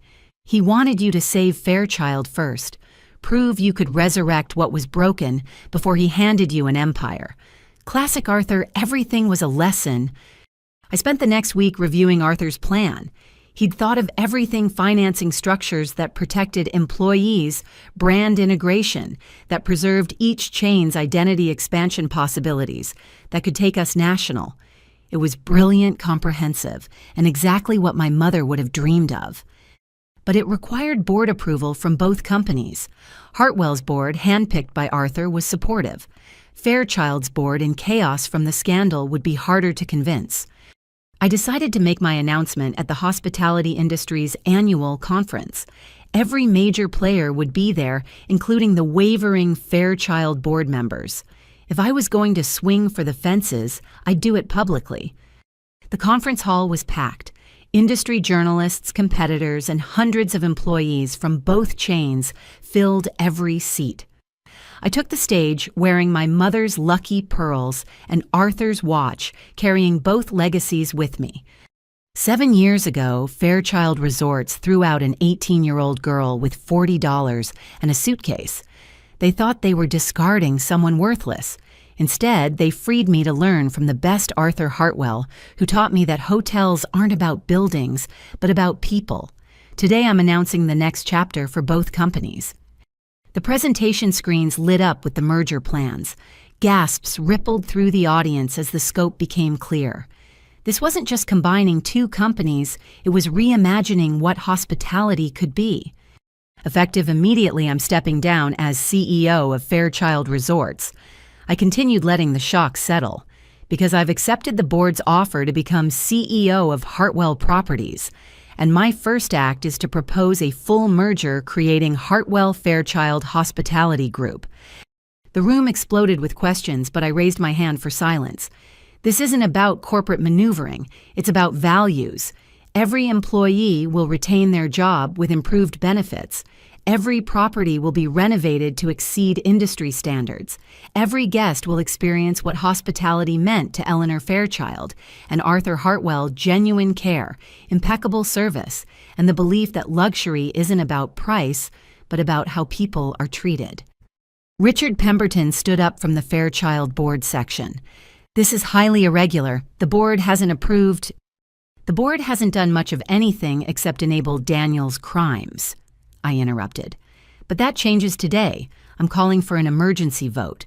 Board members can choose merge with Hartwell under my leadership or watch Fairchild Resorts sink into bankruptcy and criminal proceedings, because those are your only options.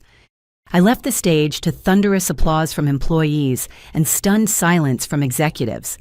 In the lobby, reporters swarmed, but I pushed through to find Maria Carmen and other longtime employees. "Is it real?" Maria asked, tears in her eyes. "Are you really taking over both companies?"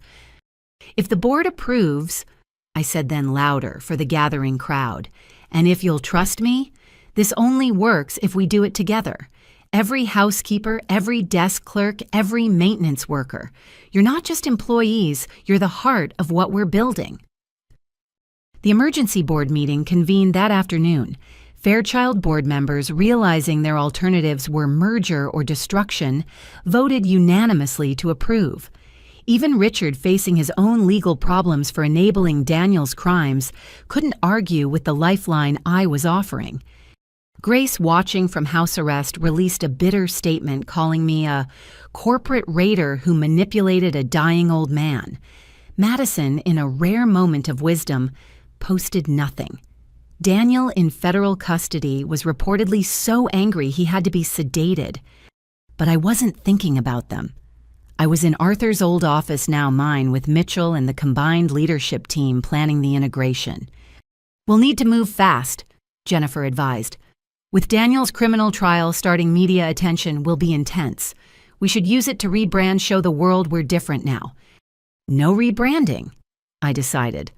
Hartwell, Fairchild, both names, both legacies. We're not erasing history, we're honoring it while building something better. Marcus pulled up staffing projections. With 60 properties, we'll need massive hiring, training programs, leadership development. "Partner with hospitality schools," I suggested. "Full scholarships for employees' children, apprenticeship programs.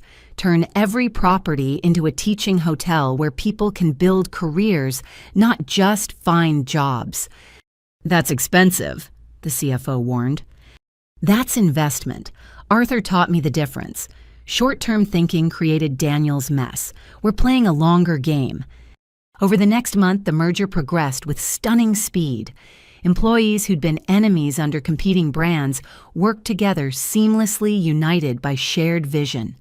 Properties that had poached each other's clients began referring business back and forth.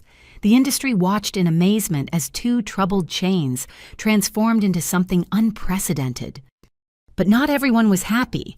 Several competitors, alarmed by our sudden dominance, lobbied regulators to block the merger. They claimed we'd create unfair advantages, drive up prices, monopolize the luxury market. I responded by making all our employee contracts public, showing wages 20% above industry average. I published our pricing commitments, guaranteeing fair rates for 5 years. I opened our training programs to competitors' employees, turning what they called monopolistic into what I called leadership. The turning point came when Senator Patricia Chen, chair of the Commerce Committee, visited our properties unannounced. She spent 3 days interviewing employees, reviewing operations, studying our community impact. "I came expecting to find corporate greed," she told me over dinner at the Grand View. "Instead, I found something rare, capitalism with a conscience. Your merger isn't just approved, it's being studied as a model for responsible consolidation." That evening, I stood on the terrace where my mother had celebrated her last anniversary with Daniel. The gardens she'd designed were blooming again, properly maintained for the first time in years. The hotel hummed with positive energy, fully booked with guests who'd returned after hearing about the changes. Marcus joined me with champagne. "Arthur would be proud. Eleanor, too. You've done something incredible here." "We've done something incredible," I corrected. "None of this works without every single person who believed in better, who kept faith when they had every reason to give up, who chose building over destroying." "Speaking of destroying," Marcus said carefully, "Daniel's lawyers want to meet. They're offering a deal. He'll confess to financial crimes if you drop the investigation into your mother's death." I sipped the champagne, thinking. The prosecutor had warned me that proving murder after 7 years would be nearly impossible. The insurance fraud was clear, but actual homicide. Without a confession, we might never know the truth. No deal, I decided. He made his choices. Now he lives with the consequences, all of them. Even if it means he might walk on the murder charges, even then, because the real justice isn't just about punishment. It's about what we build from the ashes he created. 60 hotels, 8,000 employees, hundreds of thousands of guests who'll experience what hospitality should be. That's Eleanor Fairchild's legacy. That's Arthur Hartwell's dream. That's our justice. The night stretched before us full of possibility. Tomorrow would bring new challenges, integration complexities, competitive pressures, the ongoing criminal trials. But tonight, I allowed myself a moment of satisfaction. 7 years ago, I'd stood in the rain with nothing but determination and a mother's letter. Now I stood at the helm of an empire built on the values they'd tried to destroy. Daniel thought power came from taking. Grace thought it came from spending. Madison thought it came from attention. But real power came from building something worth protecting, from turning pain into purpose, from proving that business could be both profitable and principled. Arthur had seen it. My mother had dreamed it. And now with 60 properties and 8,000 partners, we were living it. The empire wasn't just revealed. It was reborn. The merger was 3 weeks old when Madison requested a private meeting. She'd been silent since the investigation began, maintaining a low profile that was uncharacteristic for someone who'd lived her life online. Her message was brief: need to talk about the future, alone. I chose neutral ground, a small cafe downtown, not affiliated with either hotel chain. She arrived looking polished but tired, designer clothes, impeccable, but her usual confidence dimmed. For the first time, I saw traces of our shared genetics in her face, Eleanor Fairchild's bone structure beneath Grace's trained artifice. "Thank you for meeting me." She began nervously stirring a coffee she didn't drink. "I know after everything you have no reason to trust me. You warned me about Daniel's plans. That bought you this conversation." She nodded quickly. "I want to make things right, really right. Not just legally, but personally. I've been in therapy, actual therapy, not the PR kind. I'm starting to understand how messed up everything was." "That's good, Madison. I'm glad you're getting help." "I want more than help." She leaned forward earnestly. "I want to contribute, to be part of what you're building. I know I don't deserve it, but I'm Eleanor's granddaughter too. This is my heritage as much as yours." I studied her carefully. "What exactly are you proposing?" "Let me work for the company. Real work, not the fake influencer job Dad created. I'll start at the bottom, prove myself like you did. I have ideas about social media, but legitimate ones. Ways to showcase our properties that actually drive bookings, not just likes." "Our properties," I noted her pronoun choice. "Sorry, your properties, but that's the point. I want to earn the right to say our. I know I was horrible to you, spoiled, cruel, complicit. But I was also a kid raised by wolves. That's not an excuse, just context. I want to be better." She pulled out a portfolio professionally bound. "I've been working on this for 3 weeks, a complete social media strategy focused on storytelling, not stunts. Highlighting employee achievements, guest experiences, the history Mom and Grace tried to erase. Look, I even reached out to some of Aunt Eleanor's old friends, collected stories about the early days." I flipped through the portfolio, impressed despite myself. It was thoughtful, well-researched, actually feasible. Madison had clearly put in effort. "I'd need to discuss this with the board," I said carefully. "Your association with Daniel and Grace is problematic." "I'll testify," she interrupted.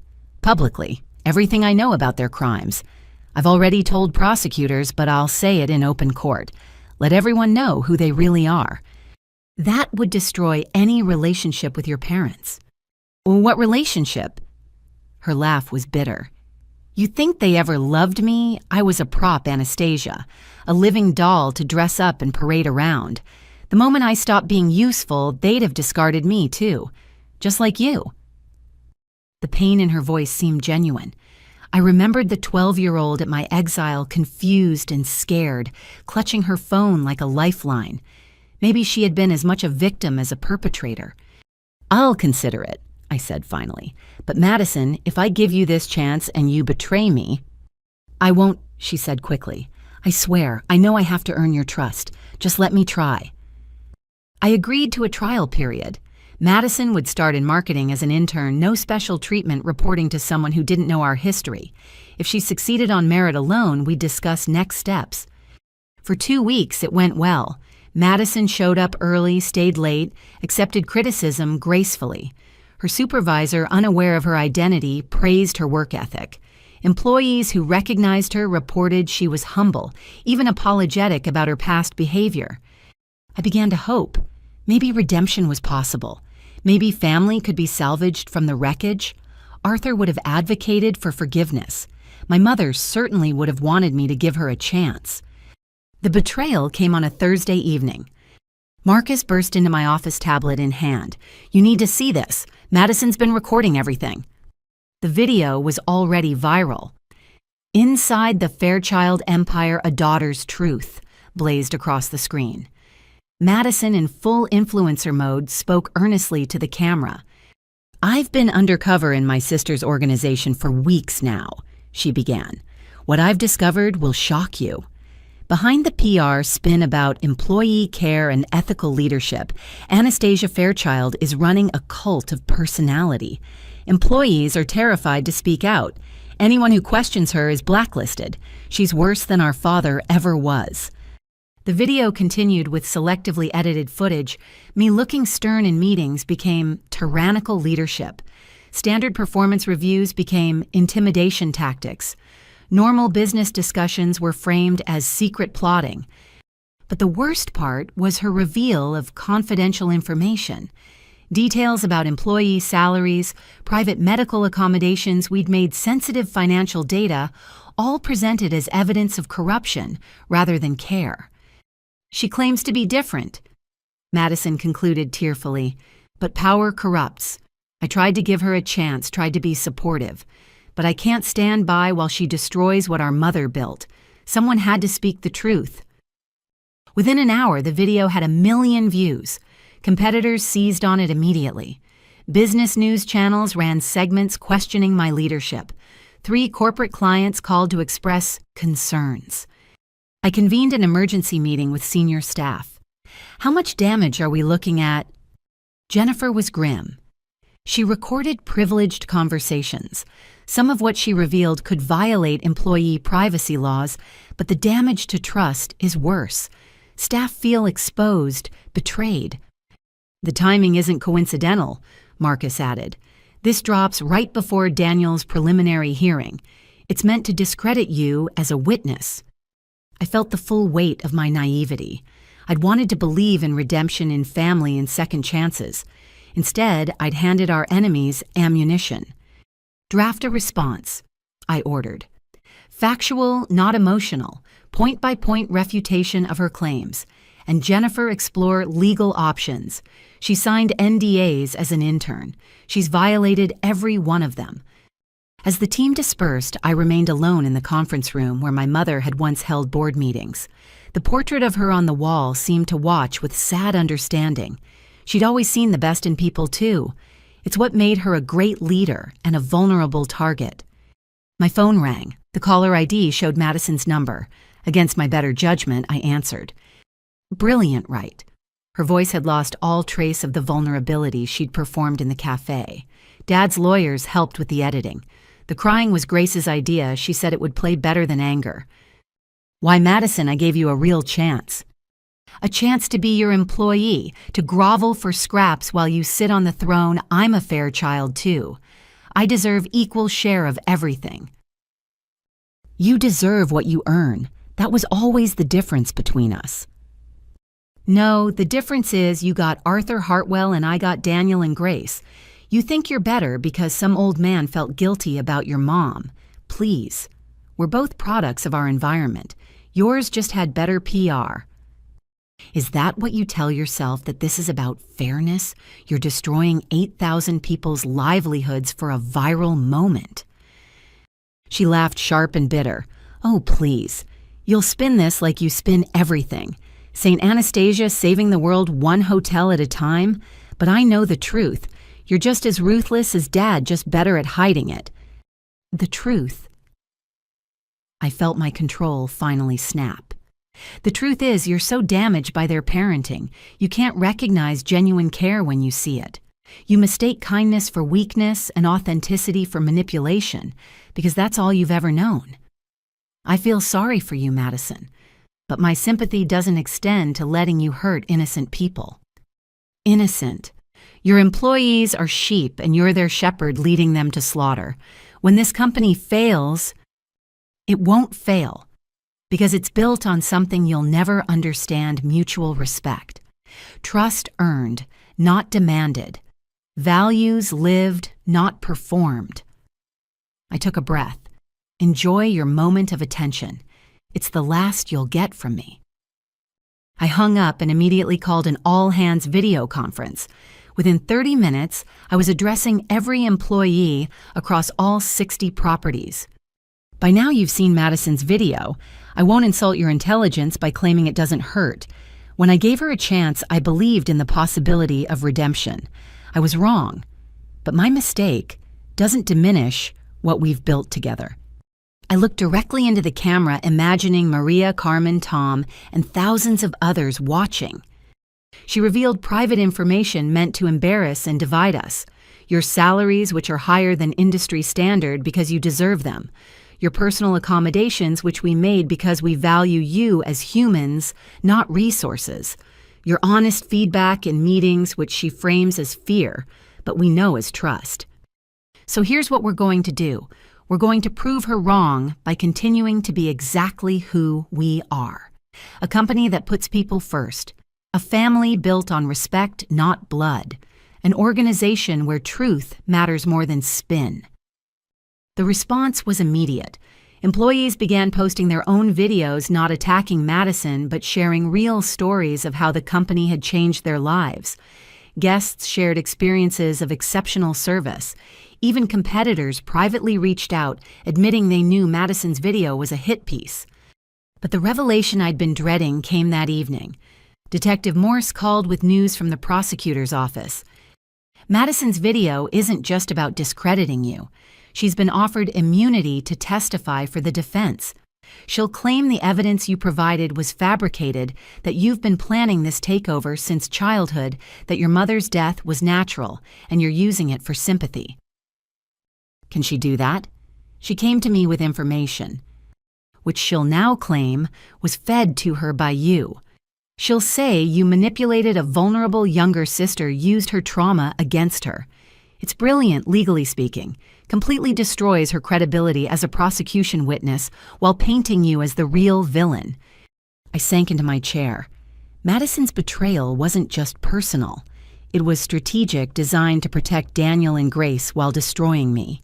The warning about their plans, the insurance documents, even her supposed therapy, all calculated to gather information and set up this moment.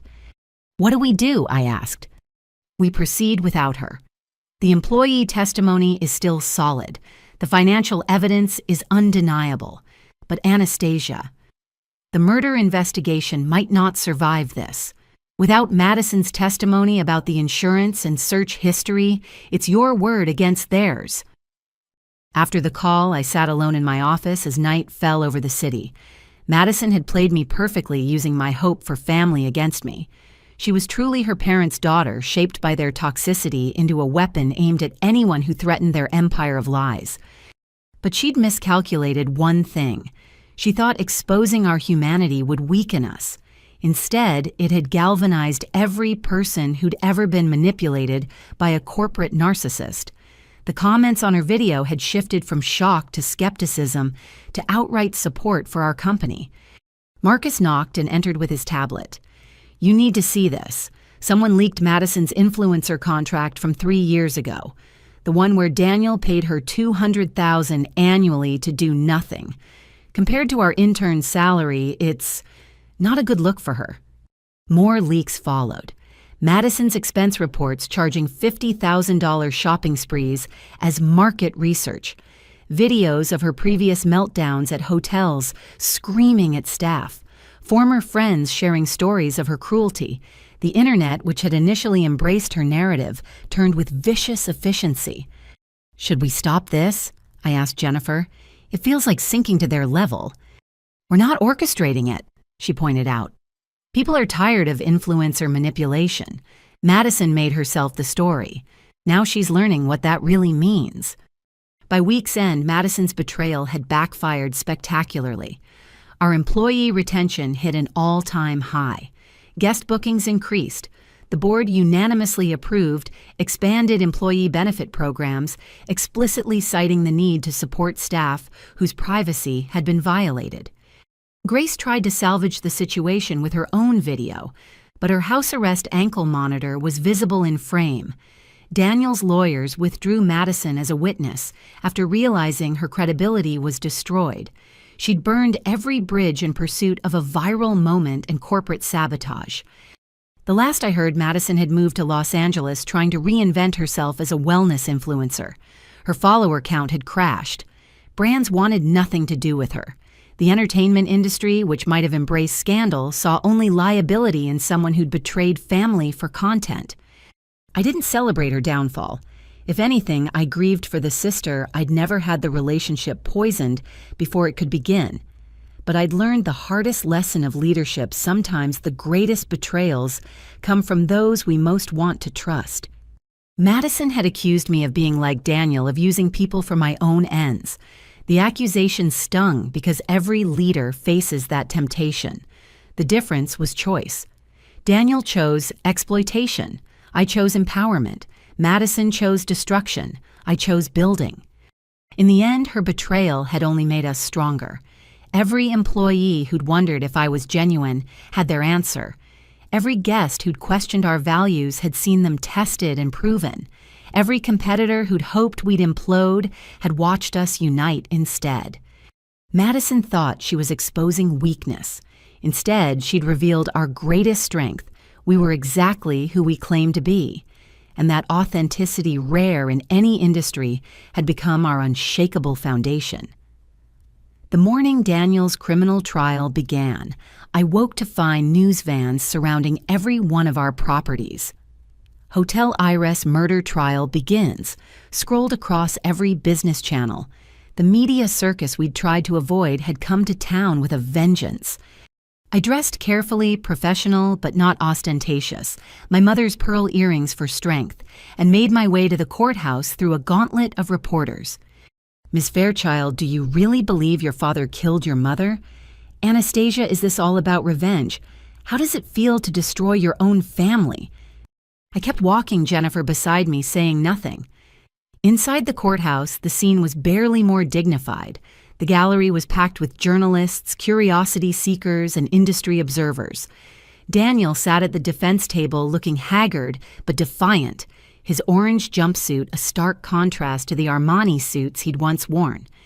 Grace sat in the front row, her designer outfit unable to hide the ankle monitor beneath. She'd been released on bail but faced her own trial for money laundering. Madison was notably absent, her failed betrayal having made her too toxic for even Daniel's defense team. Prosecutor Patricia Nielsen opened with devastating efficiency. "Ladies and gentlemen of the jury, this case is about greed, betrayal, and ultimately murder. Daniel Fairchild didn't just steal from his company and employees. He stole his daughter's inheritance, his workers' dignity, and finally his wife's remaining days." The financial evidence came first. Forensic accountants detailed the systematic embezzlement, $47 million over 7 years. Pension funds drained, vendor payments diverted, employee tips stolen. The jury looked increasingly disgusted as the numbers piled up. Then came the employee testimony. Maria took the stand, first her voice steady as she described years of wage theft and intimidation. "Mr. Fairchild knew we couldn't afford lawyers. He counted on our fear to keep us silent." Carmen followed, detailing the predatory loan scheme. Single mothers, immigrants, anyone vulnerable, he targeted us specifically. Made us grateful for jobs while stealing our futures. By lunch, 20 employees had testified. The portrait they painted was damning a man who'd inherited wealth and used it to create a kingdom of exploitation. but the afternoon brought the testimony everyone had come for the murder allegations.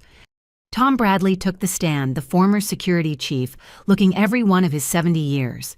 He walked through that final night in excruciating detail, Eleanor's urgent call, the will signing, Daniel's 4 a.m. visit, the missing medical alert bracelet. "She was stable when I left at 2:30, Tom testified, talking about her plans for Anastasia, worried about what Daniel might do. When I saw him leaving her room at 4:15, he was carrying papers and her bracelet, the one she never took off." The defense attorney, a shark in a $1,000 suit, attacked immediately. "Mr. Bradley, isn't it true you were fired by Daniel Fairchild for drinking on the job?" "I retired voluntarily, and I've been sober for 6 years." "But you held a grudge. You blamed him for your career ending." "I blamed myself for not speaking up sooner. Mrs. Eleanor died thinking her daughter would be protected. I failed her then. I won't fail her now." The medical evidence was clinical but chilling. Eleanor's oncologist testified she'd had weeks, possibly months, to live. The sudden decline was unusual but not impossible with late-stage cancer. However, the morphine levels in her system were at the very highest end of therapeutic range. "Could someone have administered additional morphine?" Nielsen asked. "Objection," the defense attorney called. "Speculation." I'll rephrase. "Doctor, if someone had access to Mrs. Fairchild's IV line, could they have administered a fatal dose that would still appear within normal parameters?" The doctor hesitated. "Theoretically, yes. A skilled person could calculate a dose that would be fatal to a weakened patient, but not trigger immediate suspicion." The insurance documents were presented next. $20 million in life insurance purchased without Eleanor's knowledge, paid out within 30 days of her death. The signature was proven fake by 3 handwriting experts. Coincidence, the defense claimed. Mr. Fairchild was simply being prudent, protecting his family's future. But then came Grace's search history recovered from devices seized during the investigation. Morphine overdose symptoms. How long after death is autopsy performed? Life insurance claim timeline. All searched in the week before Eleanor's death. Grace, watching from the gallery, went pale as her digital footprints were displayed on courtroom screens. She tried to leave but was blocked by bailiffs. The media sketched furiously, capturing her trapped expression. Daniel's reaction was worse. As each piece of evidence mounted, his controlled facade cracked. When Nielsen showed security footage of him leaving Eleanor's room with the medical alert bracelet visible in his hand, he slammed his fist on the defense table. "She was dying anyway," he shouted before his lawyers could stop him. "The cancer was eating her alive. She was suffering." The courtroom erupted. The judge banged his gavel repeatedly. Daniel's lawyers frantically tried to claim emotional distress, but the damage was done. He'd essentially confessed to hastening my mother's death. I sat frozen as chaos swirled around me. After 7 years of suspicion, hearing him admit it, even partially, was simultaneously vindicating and devastating. My mother's final hours stolen by the man she'd once loved. The judge called a recess. In the hallway, reporters swarmed anyone connected to the case. I escaped to a quiet alcove where Jennifer waited. "That's it," she said quietly. His outburst just handed the prosecution their case. The jury won't forget that. "He killed her." The words came out hollow. I knew, but hearing him say it, he said she was suffering. His lawyers will claim mercy killing, try for manslaughter instead of murder. Mercy. I laughed bitterly. He killed her for money, for $20 million and control of the company. There was no mercy in it. The trial continued for 2 more weeks. More evidence, more testimony, more revelations. Daniel's business associates distanced themselves publicly. Former board members claimed ignorance. The country club revoked his membership permanently. Grace's own trial began simultaneously, creating a dual spectacle. She faced money laundering charges that her lawyer tried to blame on Daniel's influence. A woman standing by her husband, they claimed. But prosecutors had receipts, literally. Millions in personal expenses hidden as business costs, all bearing her signature. The media coverage was relentless. Dynasty of Greed headlined the business journals. Murder in the penthouse screamed the tabloids. Our hotels were photographed constantly, every property becoming a backdrop for the scandal. I held daily calls with our management teams, ensuring operations continued smoothly despite the circus. Occupancy actually increased morbid curiosity, bringing guests who wanted to stay where the drama unfolded. We donated the extra profits to employee education funds, refusing to capitalize on tragedy. Madison attempted a comeback, posting a tearful video claiming she'd been manipulated by both sides. The internet destroyed her within hours, her credibility too shattered to rebuild. She deleted all her social media and disappeared from public view. The verdicts came on a Thursday. Daniel first guilty of first-degree murder, embezzlement, fraud, and conspiracy. The jury had deliberated only 6 hours. Life in prison without parole plus 200 years for the financial crimes. Grace's verdict followed guilty on all counts of money laundering and fraud. 15 years in federal prison, no possibility of early release. As the verdicts were read, I felt no satisfaction, only a hollow sense of completion. Justice had been served, but it couldn't bring back my mother or the 7 years stolen from me. Outside the courthouse, I finally spoke to the media. Today isn't about victory, it's about accountability. Daniel and Grace Fairchild betrayed every principle my mother stood for: integrity, compassion, service. But their actions don't define Fairchild Resorts anymore. Our 8,000 employees do. Our commitment to ethical business does. Eleanor Fairchild's true legacy isn't in a courthouse, it's in every guest served with dignity. Every employee treated with respect, every standard maintained with pride. "Will you visit your father in prison?" a reporter asked. No. Daniel Fairchild made his choices. He'll live with the consequences alone, just as he forced me to 7 years ago. My focus is on the future, not the past. The scandal's aftermath rippled through the industry. Competitors who'd operated similarly scrambled to reform, terrified of similar exposure. Business schools added the case to ethics curricula. Employee rights organizations used it to push for stronger protections. But the most meaningful response came from our own people. Employees organized a memorial for Eleanor at the Grandview, sharing stories of her kindness. Former staff who'd left during Daniel's reign returned. Industry professionals who'd avoided us during the scandal now sought partnerships. Tom Bradley attended the memorial, finally at peace after carrying his secret for 7 years. "She'd be proud," he told me simply. "Not of the trials or the verdicts, but of what you've built from the ashes." Maria lit a candle for Eleanor. "She gave me a chance when I had nothing. Now you've given all of us a future.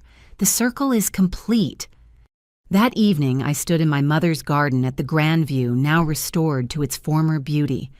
The scandal that was meant to destroy us had instead revealed our strength. Every sordid detail exposed in court only highlighted how far we'd come. Daniel had thought public shame would break me. Grace believed luxury and status were worth any price. Madison assumed viral fame meant real power. They'd all miscalculated the same thing: authentic values withstand any scandal. The media would move on to new stories. The public would forget the details.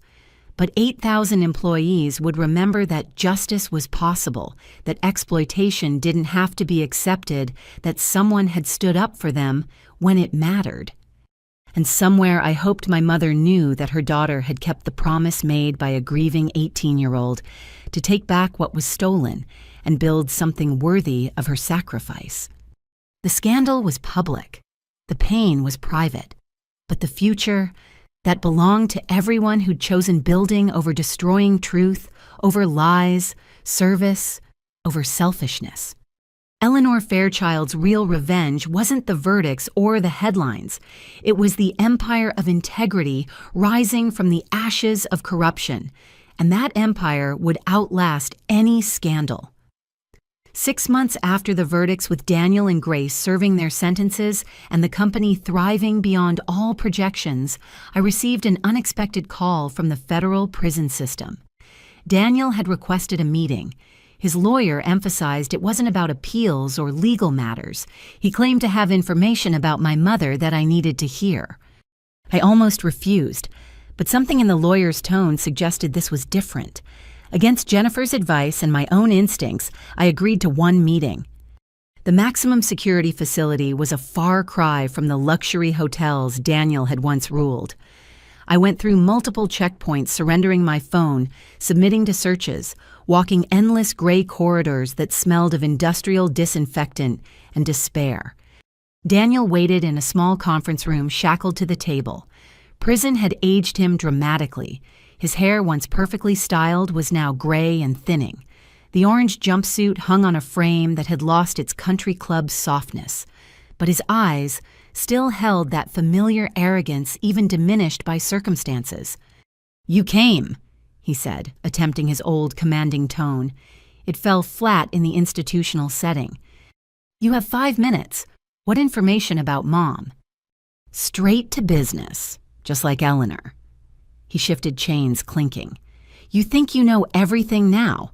The trial laid it all out: greed, murder, betrayal. But you don't know why." "I know exactly why. 20 million in insurance and control of the company." "The money." He laughed bitterly. "You still don't understand. It was never about money. Your mother and I built an empire together. We were partners, equals.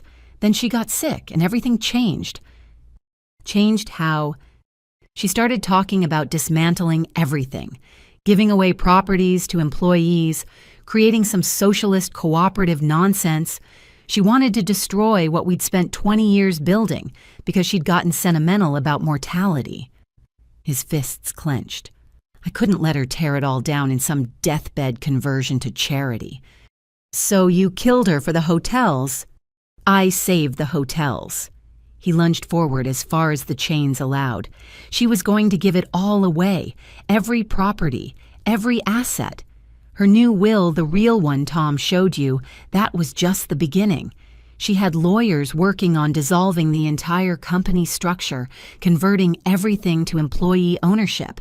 She'd have died a saint and left you with nothing but good intentions. I processed this revelation. You're lying. Mom believed in the business. She believed in people more, always her weakness. When she got sick, she decided legacy meant making everyone else rich, while her own daughter got philosophy instead of fortune.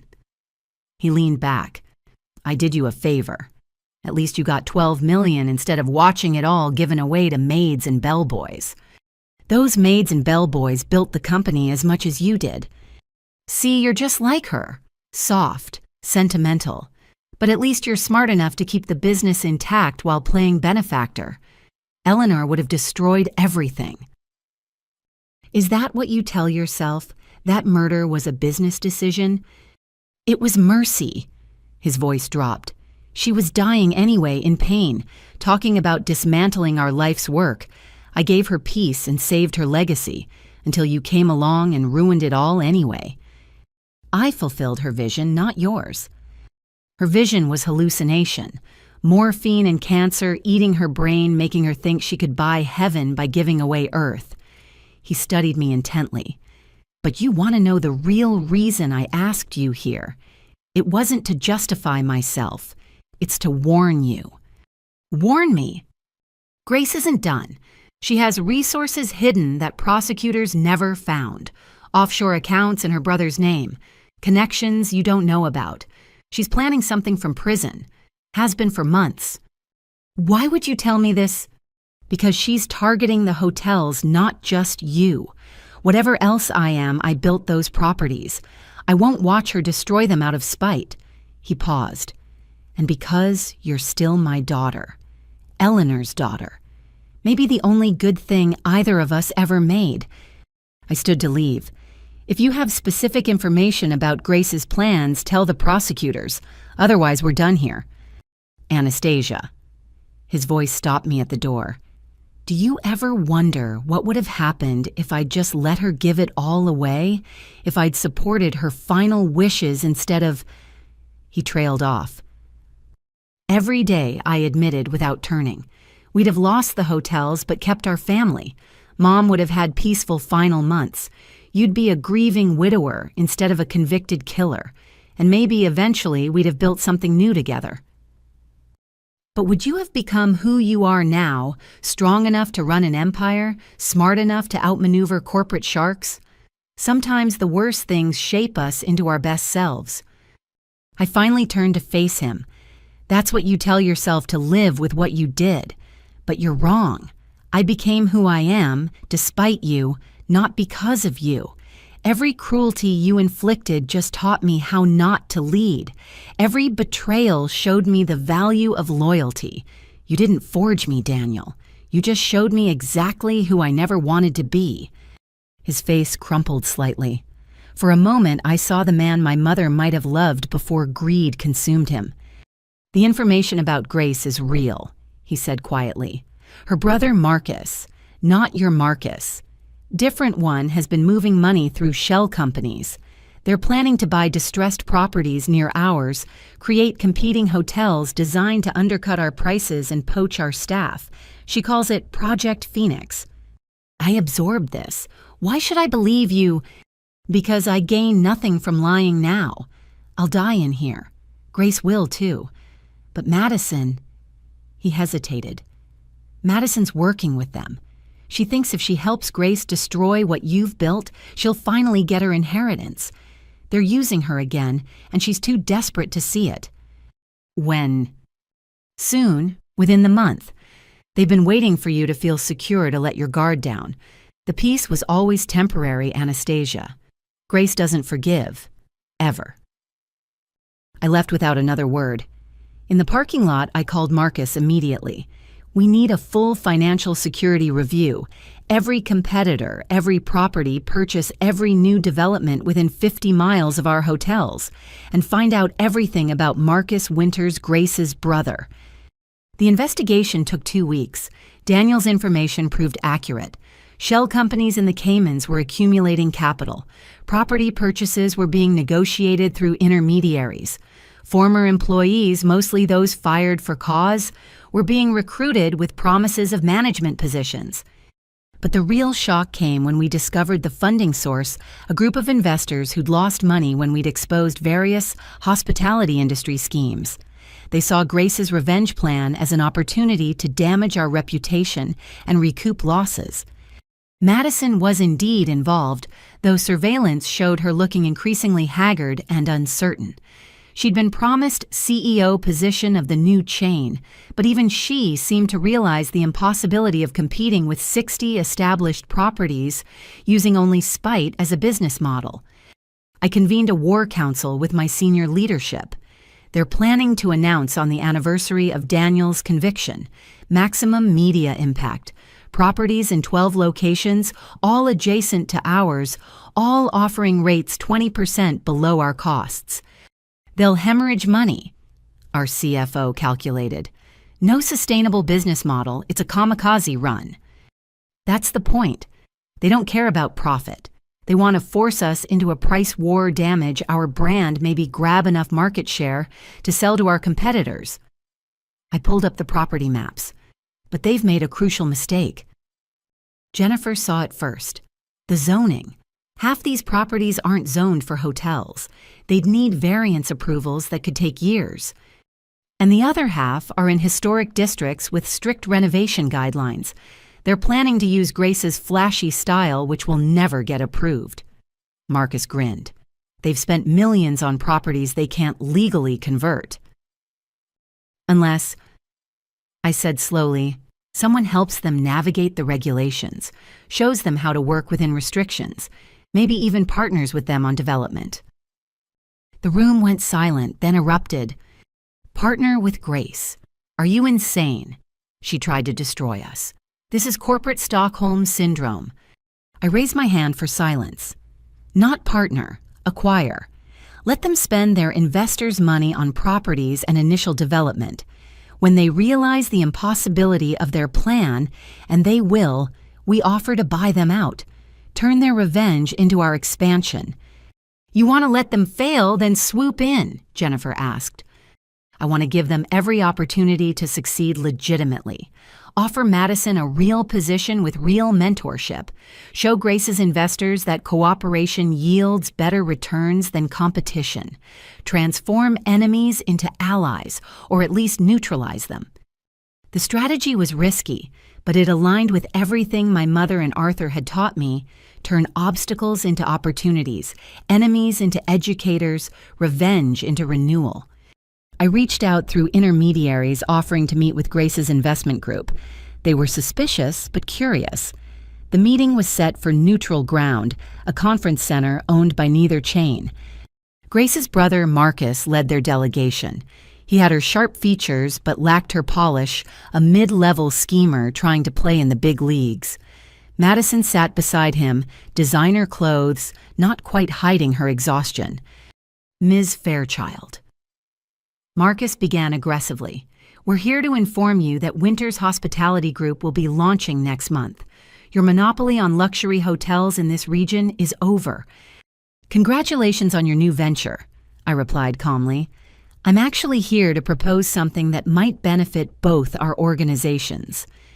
We don't need anything from you, Madison interjected, but her voice lacked conviction. No, then you've already figured out the zoning issues in Burlington, the historic preservation requirements in Charleston, the environmental impact studies required in Denver.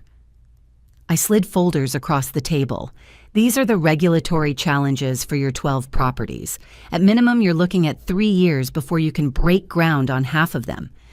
Marcus's bravado faltered as he scanned the documents. The investors behind him exchanged worried glances. However, I continued, Hartwell Fairchild has excellent relationships with these regulatory bodies. We could help expedite approvals, share our architectural plans that have already passed historic review, even provide training for your staff. I paused. For a price. What price? An investor asked sharply. Equity stake. Say 40%. You get operating hotels years faster. We get expansion opportunities without bidding wars. Everyone wins. This is a trick, Madison said. You're trying to control us like you control everything else. Madison, I said gently, I'm trying to save you from making the same mistakes your parents did. Building a business on revenge is like building on sand. It might stand briefly, but it won't last. I looked at each investor. You've been promised returns based on damaging us, but damage doesn't pay dividends. Success does. The lead investor, a sharp woman named Patricia Stone, spoke up. What guarantee do we have that you won't sabotage us after we've invested millions? Because sabotage isn't profitable. Your success near our properties could create hospitality districts that benefit everyone. Rising tides lifted boats. I stood. Take a week. Review the regulatory files. Check our track record of partnership deals. Then decide if you want to spend 3 years fighting bureaucracy and us, or 1 year building something valuable together. The meeting ended with handshakes instead of hostility. Madison lingered as others filed out. This is really just about business for you, she asked quietly. No, it's about proving that there's a better way, that we don't have to repeat our parents' patterns. Grace and Daniel chose destruction. We can choose differently. Even after everything I did, especially after, Madison, you've been programmed for betrayal since childhood. Breaking that programming takes time and opportunity. I'm offering both. She nodded slowly, then followed the others out. I didn't know if she'd accept the offer or double down on revenge, but I'd planted the seed. A week later, Patricia Stone called. The investor group had voted to accept our partnership proposal. Marcus raged and threatened to find other backers. Madison remained silent, watching. The final confrontation came not in a boardroom, but in a coffee shop. Madison asked to meet privately, no lawyers or recording devices. I'm tired, she admitted, stirring her untouched latte. Tired of fighting, scheming, pretending. Grace calls from prison daily, feeding me strategies. Dad sends letters about reclaiming our birthright. But watching you this past year, you just keep building. No matter what we throw at you, you turn it into something positive. It's exhausting sometimes, I admitted. But it's better than the alternative, which is becoming them, letting bitterness define us, choosing destruction over creation. I met her eyes.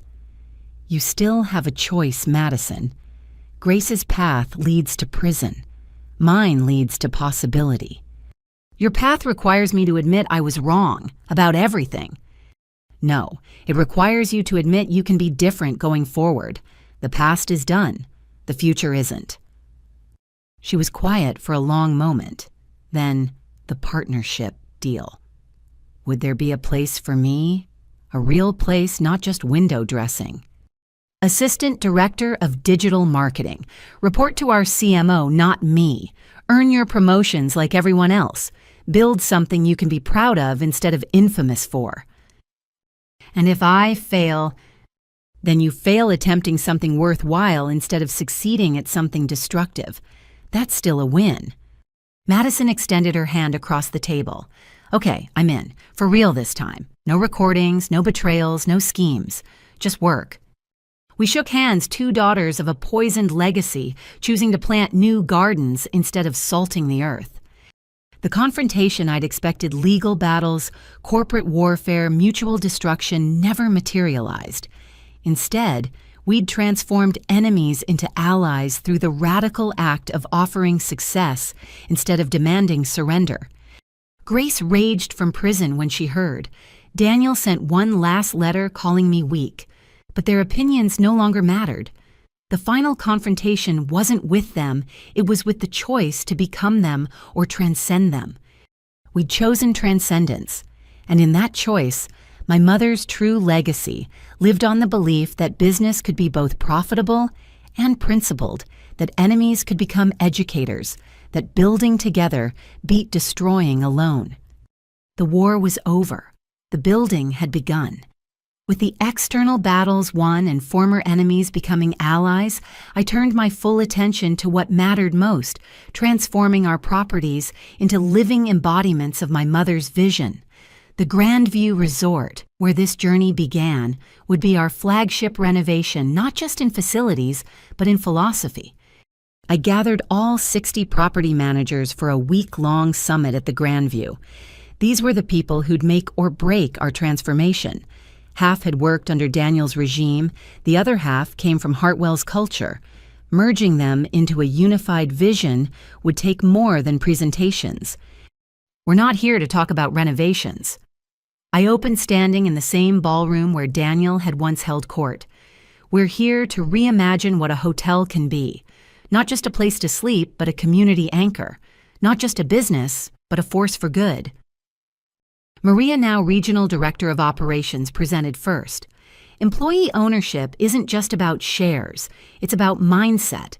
When every housekeeper knows they're building their own futures, not just cleaning rooms, everything changes. We'd structured the employee ownership program carefully. 20% of company equity distributed based on tenure and performance. Profit sharing that meant a good year for the company meant college funds for employees' children. But most importantly, decision-making power at every level. I want to show you something. Maria continued pulling up before and after videos. This is the Riverside property 6 months ago. The footage showed exhausted staff peeling paint, guests complaining. Standard metrics under Daniel's cost-cutting leadership. And this is today. The transformation was remarkable. Employees moved with energy and pride. The property gleamed. But the real difference was in the small details, staff members greeting guests by name, fresh flowers in every room, handwritten welcome notes. Same budget, Maria emphasized. Different approach. When people own their work, they don't need supervision. They need support. Tom Chen, the former Hartwell manager now overseeing our Pacific properties, stood next. Let's talk about community integration. Hotels shouldn't be islands of privilege surrounded by local poverty. They should lift entire neighborhoods. His properties had pioneered our local sourcing initiative. 80% of supplies from businesses within 20 miles, job training programs for neighborhood youth, meeting spaces offered free to community organizations. The hotels had become genuine community partners. Initial costs were higher, Tom admitted, but occupancy is up 30%. Turns out guests prefer hotels that reflect their values. Day after day, managers shared innovations. The Mountain View property had converted unused conference rooms into after-school tutoring centers. The Lakeside had partnered with culinary schools to create apprenticeship programs. The Valley Gardens hosted weekly farmers markets in their parking lots. But transformation meant confronting past mistakes too. I insisted we acknowledge the damage done during Daniel's era. Every employee who was cheated deserves personal acknowledgement, I announced. Not just repayment, but recognition. We're creating the Eleanor Fairchild Memorial Fund, $5 million annually for employee hardship assistance, medical bills, family emergencies, educational opportunities. No questions asked, just help when needed. Carmen, now heading our new Hospitality Training Institute, presented the education initiatives. Every employee gets 40 hours annual paid education leave, tuition reimbursement for any hospitality-related degree, and this, she clicked to show architectural plans, is our new training center, built where Daniel's private wine cellar used to be. The symbolism wasn't lost on anyone. Where Daniel had hoarded luxury, we'd create opportunity. The renovation plans themselves reflected our values. Grace's gaudy penthouses became employee wellness centers. Madison's Instagram-worthy party suites transformed into childcare facilities. Daniel's executive floors opened as co-working spaces for local entrepreneurs. But what about luxury? Asked one longtime manager nervously. Our guests expect exclusivity. They'll get it, I assured him. But luxury redefined. Not isolation from community, but integration with it. Not service extracted from employees, but excellence freely given by partners. Watch. I showed them letters from guests over the past months. A CEO praising how energized our staff seemed. A family touched by employees who'd gone above and beyond because they wanted to, not because they had to. Corporate clients choosing us specifically for our values. True luxury. I explained, is staying somewhere that treats everyone beautifully, from the guest in the penthouse to the person cleaning it. Madison, in her new legitimate role, presented digital initiatives that actually served purposes beyond vanity metrics. Virtual tours highlighting employee stories, social campaigns celebrating local partnerships, booking systems that showed exactly how stays supported communities. Authenticity drives engagement, she said, clearly nervous, presenting to skeptical veterans. When we stopped manufacturing moments and started capturing real ones, our online presence exploded.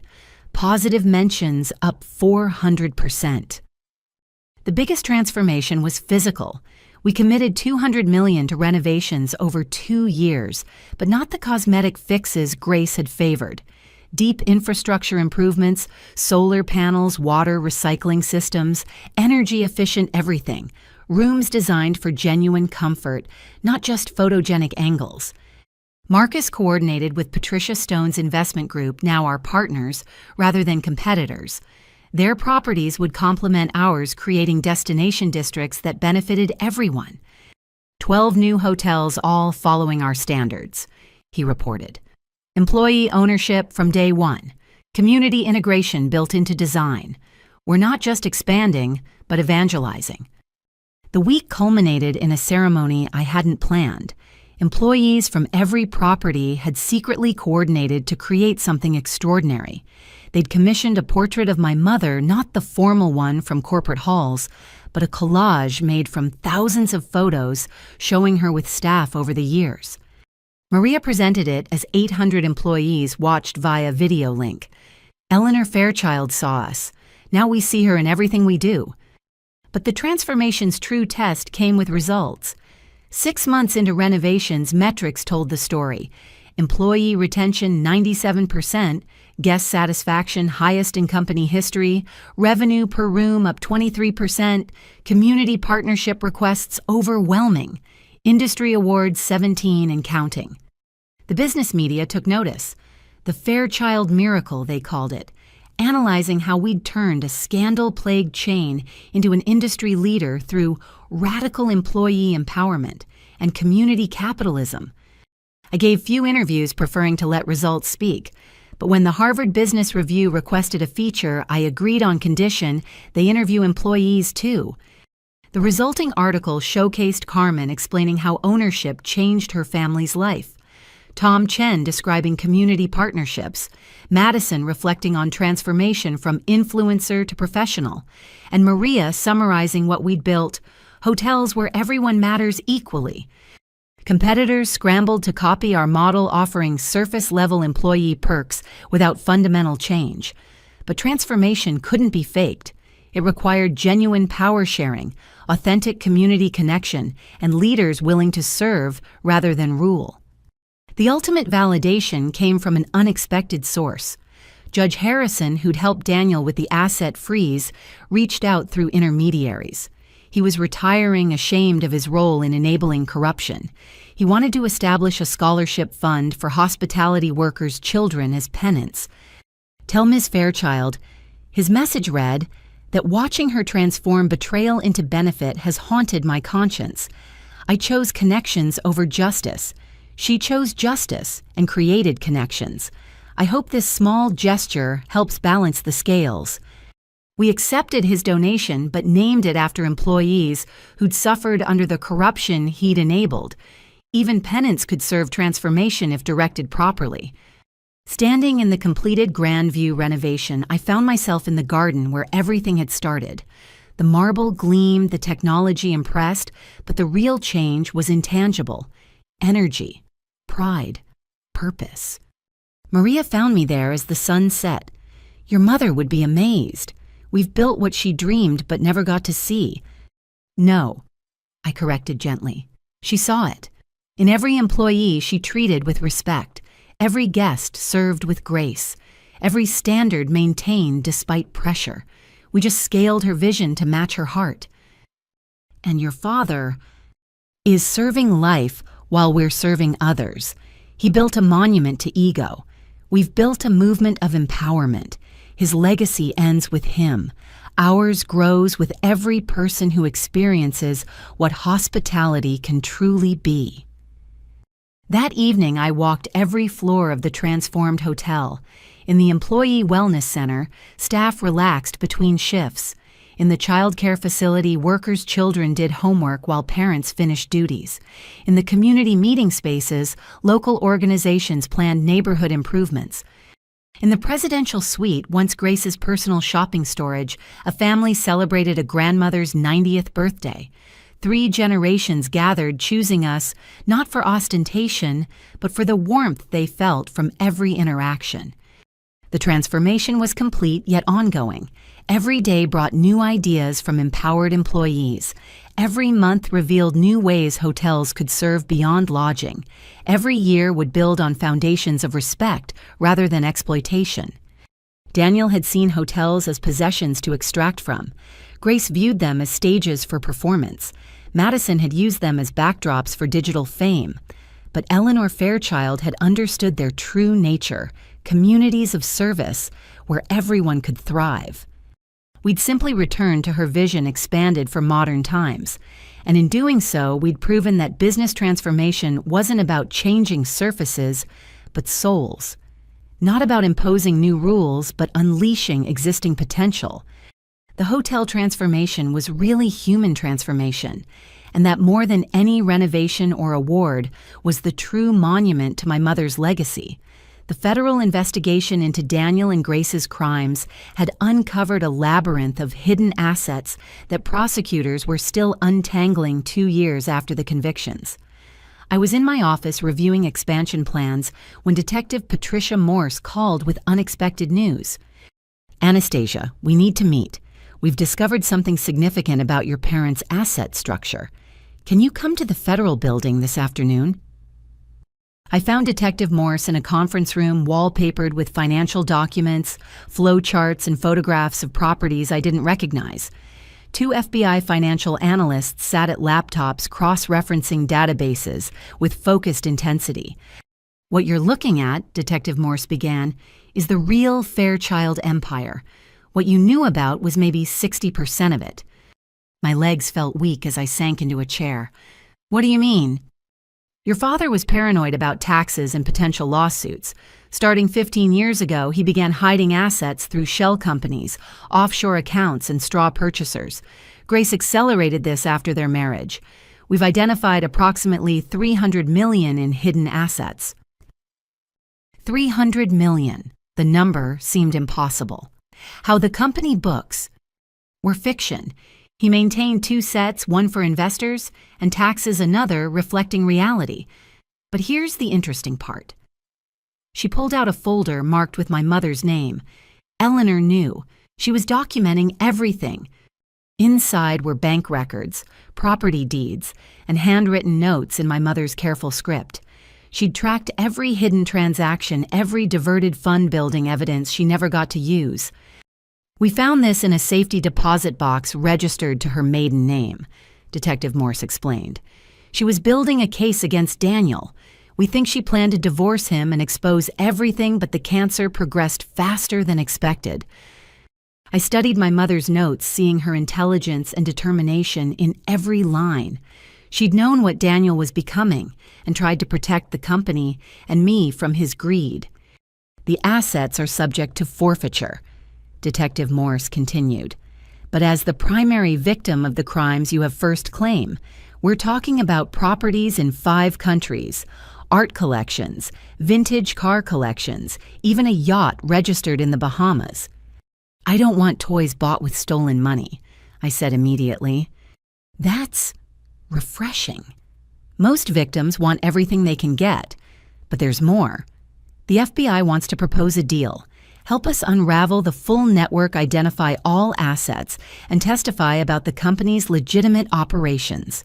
In exchange, you get accelerated access to recovered assets for victim restitution. Victim restitution. Not just you. Every employee Daniel cheated, every vendor he stiffed, every investor he defrauded. You could make them all whole and still have hundreds of millions for corporate use. I spent the next 3 months working with federal investigators, using my knowledge of the company to decode Daniel's schemes. Each revealed asset told a story of greed. A Swiss chalet bought the year he'd cut employee bonuses, claiming poverty. A Miami penthouse purchased while delaying vendor payments. Portuguese vineyards acquired using embezzled pension funds. Grace's hidden assets were equally appalling, but showed her particular brand of avarice. An entire warehouse of designer goods never worn, jewelry collections that could fund small countries, art bought not for beauty, but for bragging rights stored in climate-controlled vaults. She never even looked at them, the lead investigator marveled, just acquired and hoarded. Madison, when approached by investigators, proved surprisingly helpful. Her therapy had apparently included confronting her parents' influence, and she provided passwords to digital accounts they'd used for money transfers. I found something else, she told me during one joint session with investigators. Dad's private server. He kept videos of meetings where he planned the embezzlement. I think he wanted leverage over his co-conspirators. The videos were damning. Daniel brazenly discussing stealing employee tips, Grace calculating how to inflate renovation budgets, board members who'd claimed ignorance clearly participating in fraud. Madison had inadvertently provided evidence that expanded the investigation to a dozen other individuals. As assets were recovered and liquidated, I worked with Jennifer to structure the restitution program. Every employee who'd been cheated would receive back wages with interest. Vendors would be paid in full. The pension fund would be restored to overflowing. Total restitution amount $47 million, Jennifer calculated. That leaves approximately $250 million in recovered assets after liquidation. It goes to the employees, I decided.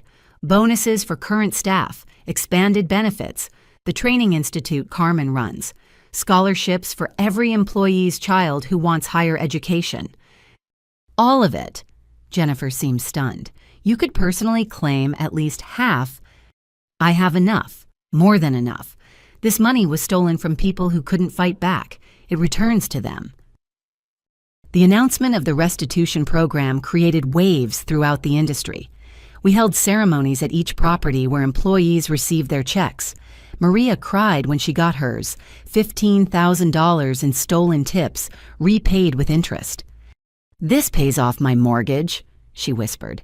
20 years of payments gone. I own my home free and clear because you kept fighting for us." Carmen's Training Institute received $50 million in funding, enough to offer free hospitality education for decades.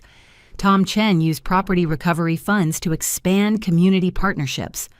Marcus managed the scholarship program that would send thousands of employees' children to college. But the most significant recovery came from an unexpected source.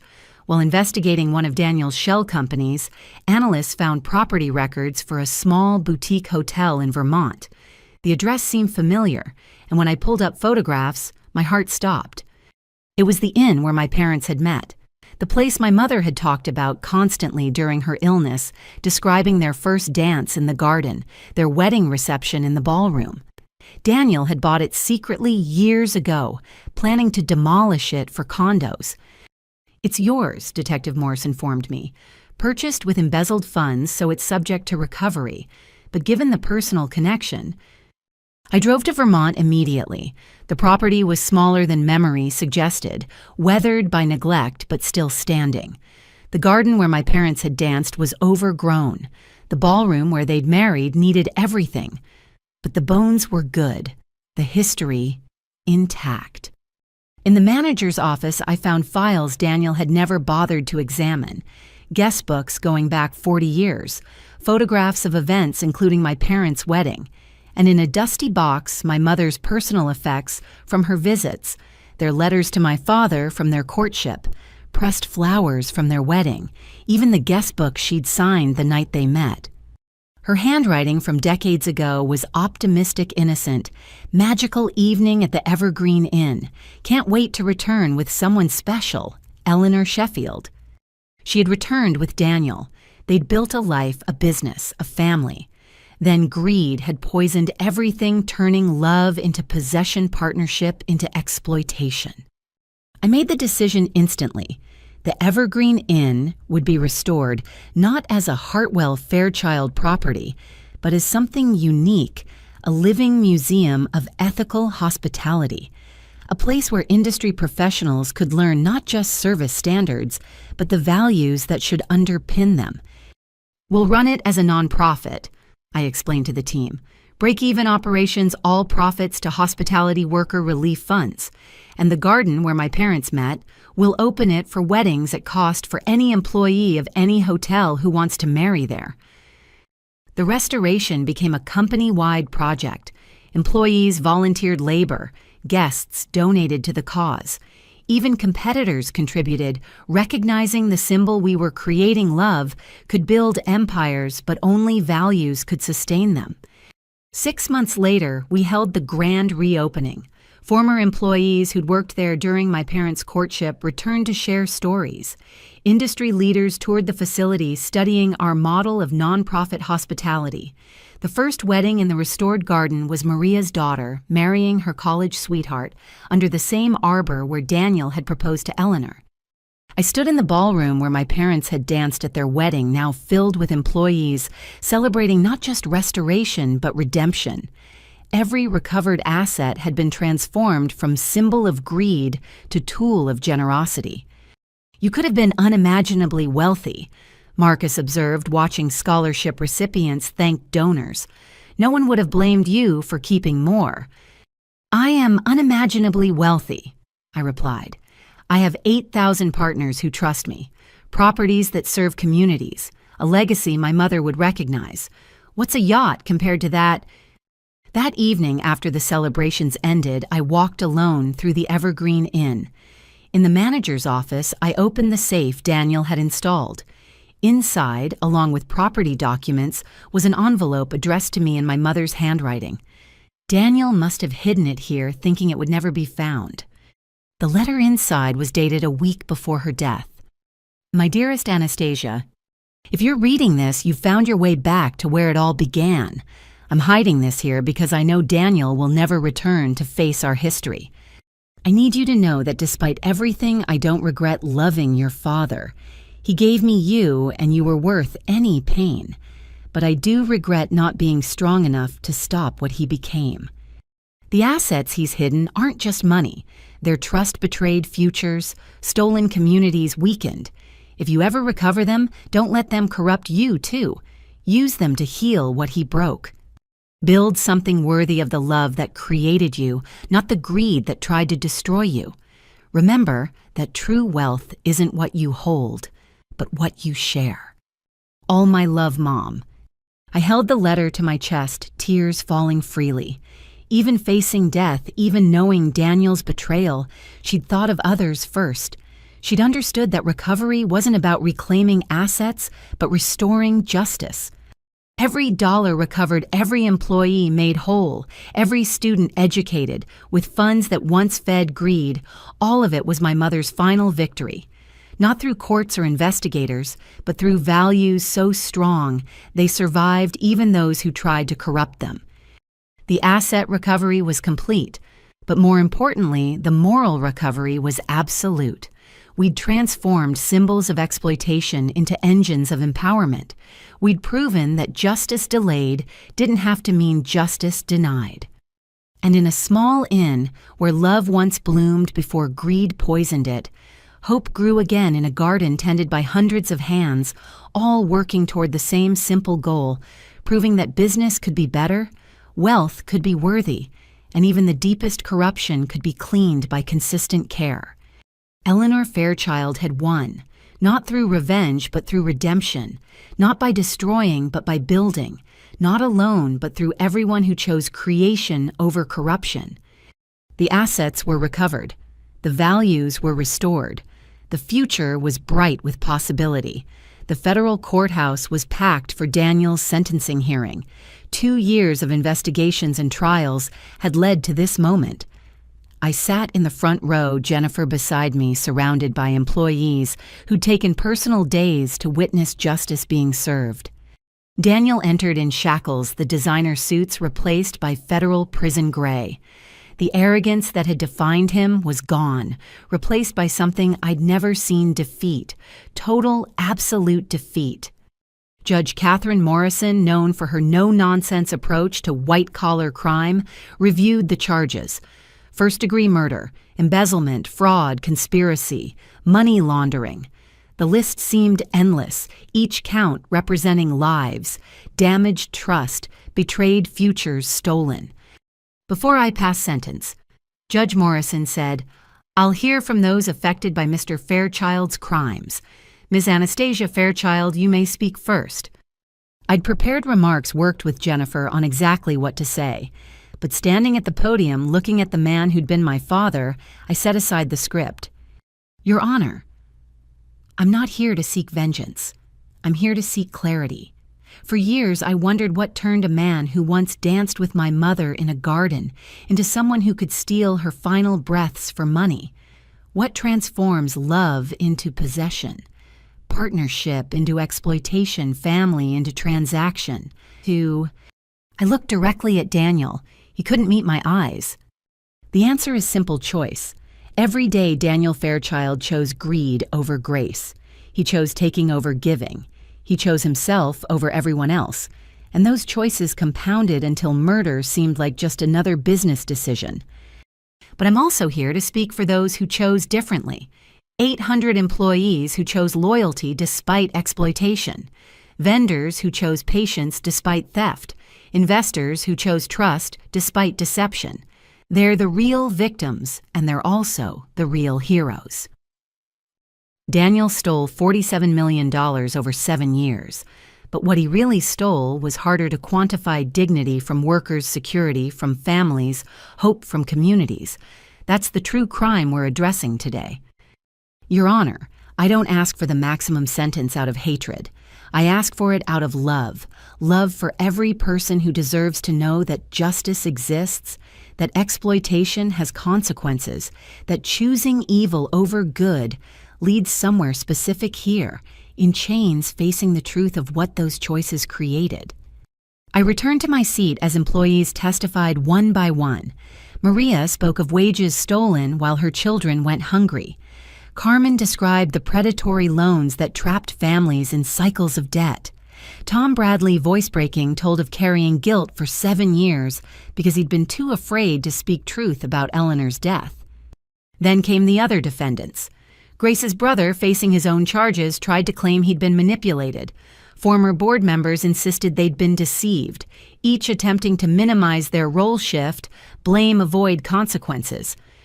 But the evidence was overwhelming. The videos Madison had provided showed willing participation. The financial records revealed full knowledge. The recovered assets proved systematic, deliberate crime. When Grace's sentencing came next, she maintained her performance to the end. Designer clothes replaced by prison uniform, she still attempted dignity. But as employees testified about her cruelty, her careful facade cracked. She used to make us stand in line while she inspected our appearances, one housekeeper testified. Any imperfection meant docked pay. She said we were representing her personal standards. She charged personal shopping trips as business expenses while cutting our health benefits. Another explained. Told us insurance was a luxury we hadn't earned. Grace's lawyer tried painting her as a woman trapped in her husband's schemes. But prosecutor Patricia Nielsen methodically presented evidence-forged signatures, hidden accounts, that damning search history about morphine overdoses. When I spoke at Grace's sentencing, I focused on a different betrayal. Grace Winters Fairchild had everything: wealth, status, opportunity. She could have been a force for good, could have honored the legacy she married into. Instead, she saw Eleanor Fairchild's life's work as a personal piggy bank. She didn't just steal money. She stole joy from work, pride from service, dignity from labor. She turned hotels that should have been communities into kingdoms where she played queen while subjects suffered. But her greatest crime was teaching Madison that worth came from wealth, value from vanity, power from performance. She created a daughter as damaged as she was perpetuating cycles of narcissism that poisoned generations. Madison attended both sentencing hearings. She sat apart from everyone, looking smaller than I'd ever seen her. When offered the chance to speak, she surprised everyone by taking it. "I'm not here to defend them," she began, voice shaking. "I'm here to apologize. To Anastasia, who tried to give me chances I threw away. To employees I treated as props for content. To everyone who suffered while I played influencer with stolen money. My parents taught me that taking was winning, that caring was weakness, that authenticity was for people who couldn't afford artifice. They were wrong about everything, and following their path led me to lose everything that mattered. I can't undo my choices, but I can make different ones going forward. I'm in therapy, real therapy. I'm working a normal job, earning honest money. I'm learning who I am without followers, without filters, without facades." She looked at Daniel and Grace. "You're going to prison for your crimes. I'm already in one, the prison of being raised by people who love themselves more than their children. But I'm working on parole through accountability, something you both could have chosen but never did." The sentences were severe but justified. Daniel, life without parole for murder, plus 200 years for financial crimes. Grace, 45 years for her role in the conspiracy. Other defendants received sentences ranging from 5 to 20 years. As they were led away, Daniel finally looked at me. For a moment, I saw something that might have been regret, but then his jaw hardened and he turned away, still choosing pride over peace even now. Outside the courthouse, media swarmed, but I pushed through to where employees had gathered. These were the people who mattered, who'd waited years for this moment. "It's over," Maria said, tears streaming. "It's really over." "No," I corrected gently. "The crime is over. The punishment is delivered. But what we build next, that's just beginning." That evening, we held a memorial for Eleanor at the Evergreen Inn.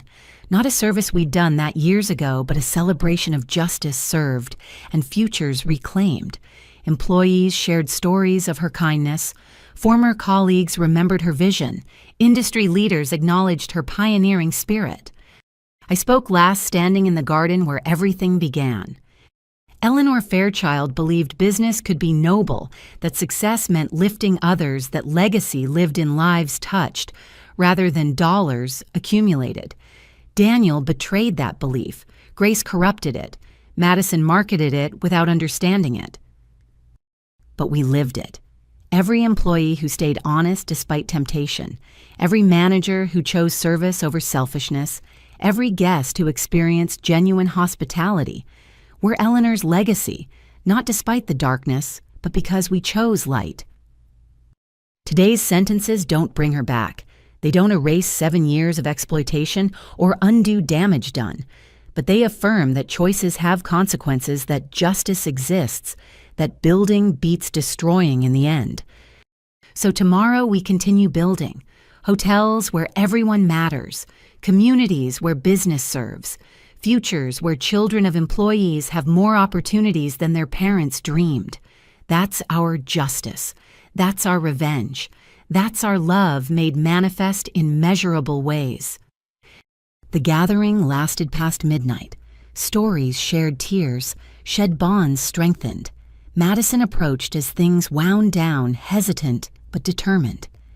"I know I have no right to ask," she began, "but could I hear stories about Aunt Eleanor, real ones, not the sanitized versions my parents told?" So we sat in the garden under stars Eleanor once wished upon, and I told my sister about our mother, not the St. Daniel had murdered or the fool Grace had mocked, but the complex, caring, brilliant woman who'd built an empire on empathy. Madison listened without interrupting, without recording, without performing, just absorbing truth she'd been denied understanding, finally what had been stolen from all of us. "I'll never be her daughter," Madison said quietly. "That chance was taken before I was born, but maybe I can still be her granddaughter. Maybe I can still choose differently." "You already are," I assured her. "Every day you choose accountability over excuse. Every time you pick truth over performance. Every moment you decide to build rather than blame. That's Eleanor Fairchild's DNA asserting itself despite everything." The night ended with unexpected peace. Not forgiveness, some things cut too deep for that, but acceptance that justice had been served, choices had consequences, and futures remained unwritten for those brave enough to change. Daniel would die in prison choosing bitterness to the end. Grace would serve decades, her designer life reduced to regulated routine. But Madison might yet become someone worth knowing, might prove that even poisoned roots could produce different fruit if tended carefully. The reckoning was complete. Not just legal verdicts, but moral ones. Not just punishment delivered, but patterns broken. Not just justice for the dead, but possibility for the living. In the garden where love began before greed corrupted it, hope bloomed again, tended by hundreds who'd chosen building over bitterness, creation, over corruption, service, over selfishness. Eleanor Fairchild had been murdered for money, but her true wealth, the values she'd planted in everyone she'd touched, had survived and thrived and multiplied beyond any calculation. That was the real reckoning, evil exposed, punished, and transcended by good that refused to die. In the end, love won by lasting longer, reaching further, and building higher than hate ever could. The gavel had fallen. The sentences were served. But the story continued, with every choice to be better than our wounds, bigger than our betrayals, and braver than our fears. Justice was done. Life went on. And somewhere, Eleanor smiled. 2 years after the trials ended, I stood in the lobby of the Grandview Resort, watching something I'd never imagined possible. Daniel's former country club friends checking in for our annual Ethics and Hospitality Conference. The men who'd once enabled his corruption now paid to learn better ways. "Strange world," Marcus observed, joining me with coffee. "Half these people wouldn't speak to you 3 years ago." "People change," I replied, watching Judge Harrison, now retired, and remorseful help Maria set up registration tables. Or at least they can if given the chance. The conference was Madison's idea, pitched during one of our monthly lunches that had slowly rebuilt our relationship. We keep talking about transformation, she'd argued. Why not teach it? Show the industry how we turned scandal into success. She'd been right. Requests for our business model poured in constantly. Rather than hoard knowledge, we decided to share it. 3 days of sessions on employee ownership, community integration, and ethical leadership, all profits to our worker education fund.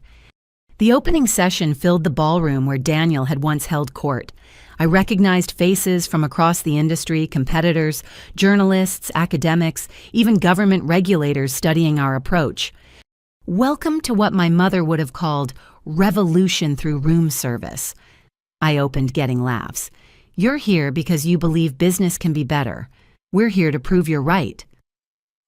The sessions were deliberately transparent. Carmen showed our real financial models, proving employee ownership increased rather than decreased profits. Tom Chen demonstrated community partnerships that created competitive advantages.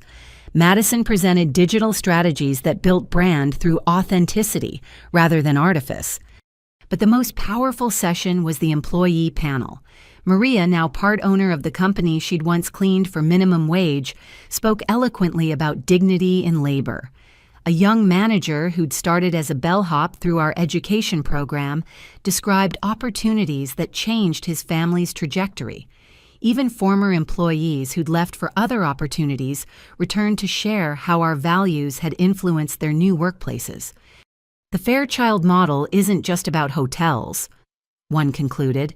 It's about believing people rise to the level of trust you give them.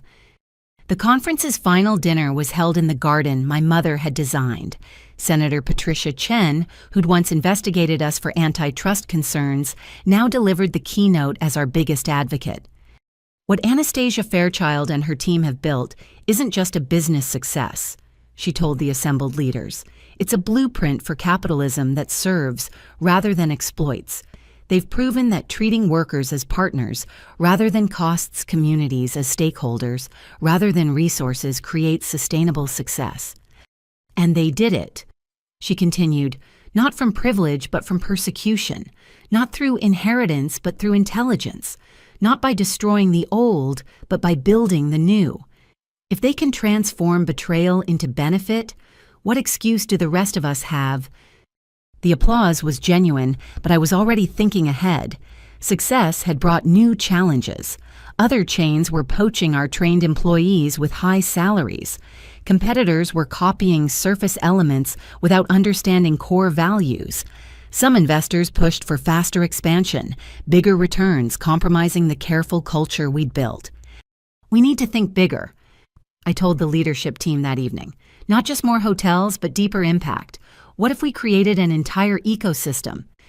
Over the following months, we launched initiatives that went beyond traditional hospitality. The Fairchild Foundation. Funded by profits, it provided grants to employees starting their own businesses. Former housekeepers opened cleaning services using our methods. Ex-restaurant staff launched catering companies with our recipes. We didn't see it as competition, but as multiplication of our values. The Hospitality Justice Project, legal aid for exploited workers across the industry. We'd been fortunate to have resources to fight back. Most didn't.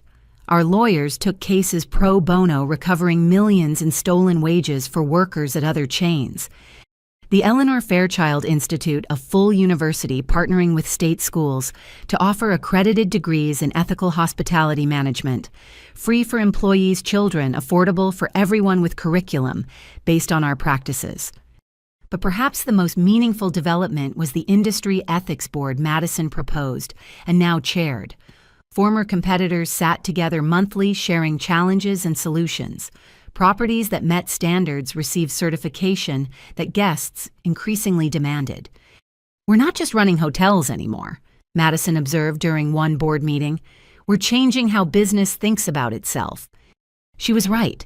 Business schools sent students to study us. Government agencies consulted on worker protection laws. International hospitality organizations adopted our standards. The girl thrown out with $40 had somehow influenced an entire industry. Yet personal success felt hollow without personal connection. I'd been so focused on building the business that I'd neglected building a life. At 35, I had an empire but ate dinner, alone had wealth, but no one to share it with, had won every battle, but wondered if I'd lost something harder to quantify. The answer came from an unexpected source, James Chen, Tom's son, who'd joined the company fresh from hotel school 5 years prior. We'd worked together professionally, but when he asked me to dinner, not to discuss quarterly reports, I realized I'd been blind to what was developing. "You know everything about me," I protested on our first real date. My family dysfunction, my obsessive work habits, my inability to trust easily. "I know you turned pain into purpose," he countered. "That you wake up thinking about employees' families, that you still visit your mother's grave every Sunday, that you're human, not the saint everyone's trying to make you." "I'm not sure I know how to do this. Run a company, I've got that down. But actual personal happiness—" "Same way you learned everything else," he smiled. "One day at a time with someone who understands the journey." We married 2 years later at the Evergreen Inn in the garden where my parents had met. Maria officiated. She'd gotten ordained specifically for the occasion. Madison was my maid of honor, earning the role through years of genuine change. Employees filled every seat family in every way that mattered. Even Daniel sent a letter from prison, his first contact in 3 years. "I know you won't read this at your wedding," he wrote, "but I wanted you to know I was wrong about everything. Your mother would be proud. Despite everything, I hope you find the happiness I threw away." I didn't respond, but I kept the letter. Not for him, but as a reminder that even the worst choices could lead to recognition, even if too late to matter. The reception was held in the ballroom now named for Eleanor. Tom Chen gave a toast that captured everything. Anastasia proved that legacy isn't what you're given, but what you give. Not what you inherit, but what you inspire. Eleanor Fairchild left more than hotels. She left values that survived betrayal, grew through adversity, and now flourish in thousands of lives touched by her daughter's courage. As James and I danced where my parents once had, I realized the transformation was complete. Not just of hotels or companies, but of pain into purpose, betrayal, into benefit loss, into legacy. The empire now encompassed 90 properties across the country, each one a community of mutual success. 20,000 employees owned shares in their futures. Hundreds of thousands of guests experienced hospitality as it should be. Millions of dollars flowed to communities through partnerships and programs. But numbers couldn't capture the real victory. Maria's daughter graduated medical school debt-free thanks to our scholarships. Carmen's Training Institute had graduated 5,000 hospitality professionals. Tom's community programs had revitalized entire neighborhoods. Madison's ethics board had transformed from mockable idealism to industry standard. "Any regrets?" James asked as we watched sunset from our honeymoon suite, the same room where Daniel had once hoarded luxury for himself, now available to any employee at cost. "None," I said honestly. "Every pain led here. Every betrayal taught lessons. Every loss revealed what truly mattered. I wouldn't change the journey even if I could." That night, I dreamed of my mother for the first time in years. Not the frail woman in the hospital bed, but the vibrant leader who'd built with love. She stood in her garden surrounded by all the lives she'd touched, all the futures she'd enabled, all the hope she'd planted. "Did I do okay, Mom?" I asked in the dream. "You did better," she smiled. "You took what I started and made it eternal, not through buildings or bank accounts, but through believing in people I never got to meet. That's legacy, darling. That's love." I woke to find dawn breaking over the mountains, James beside me, messages from employees, sharing daily successes, and a future bright with possibility. The new legacy wasn't mine alone. It belonged to everyone who'd chosen building over bitterness, who'd proved that business could be noble wealth, could be worthy, and even the greatest betrayals could become foundations for better things. Eleanor Fairchild had died trying to protect this dream. Daniel had tried to steal it. Grace had tried to corrupt it. Madison had tried to exploit it. But in the end, truth outlasted lies, service surpassed selfishness, and love literally conquered all. The hotel stood as testament not to revenge achieved, but to redemption chosen, not to enemies destroyed, but to communities created, not to inheritance reclaimed, but to futures enabled. And in every property, in every program, in every life lifted by opportunity, Eleanor Fairchild's heartbeat echoed steady, strong and eternal. The girl with $40 had built something worth more than money, proof that purpose beats privilege, that caring creates wealth, and that the greatest revenge against those who choose darkness is simply steadfastly choosing light. This was our legacy. This was our love. This was our happily ever after, earned one choice at a time. To anyone facing their own betrayals, their own losses, their own $40 moments, remember this. You are stronger than what broke you. You can build from any rubble. You can transform any pain into purpose. The only question is, what will you choose to build? Thank you for joining me on this journey. May your own path lead from whatever darkness you face into light you create shared with others who need its warmth. Sometimes the greatest inheritances aren't what we're given, but what we give away. Sometimes the richest people are those who make others wealthy. Sometimes the best revenge is a life so well lived that bitterness becomes irrelevant. Build something beautiful. The world needs your light.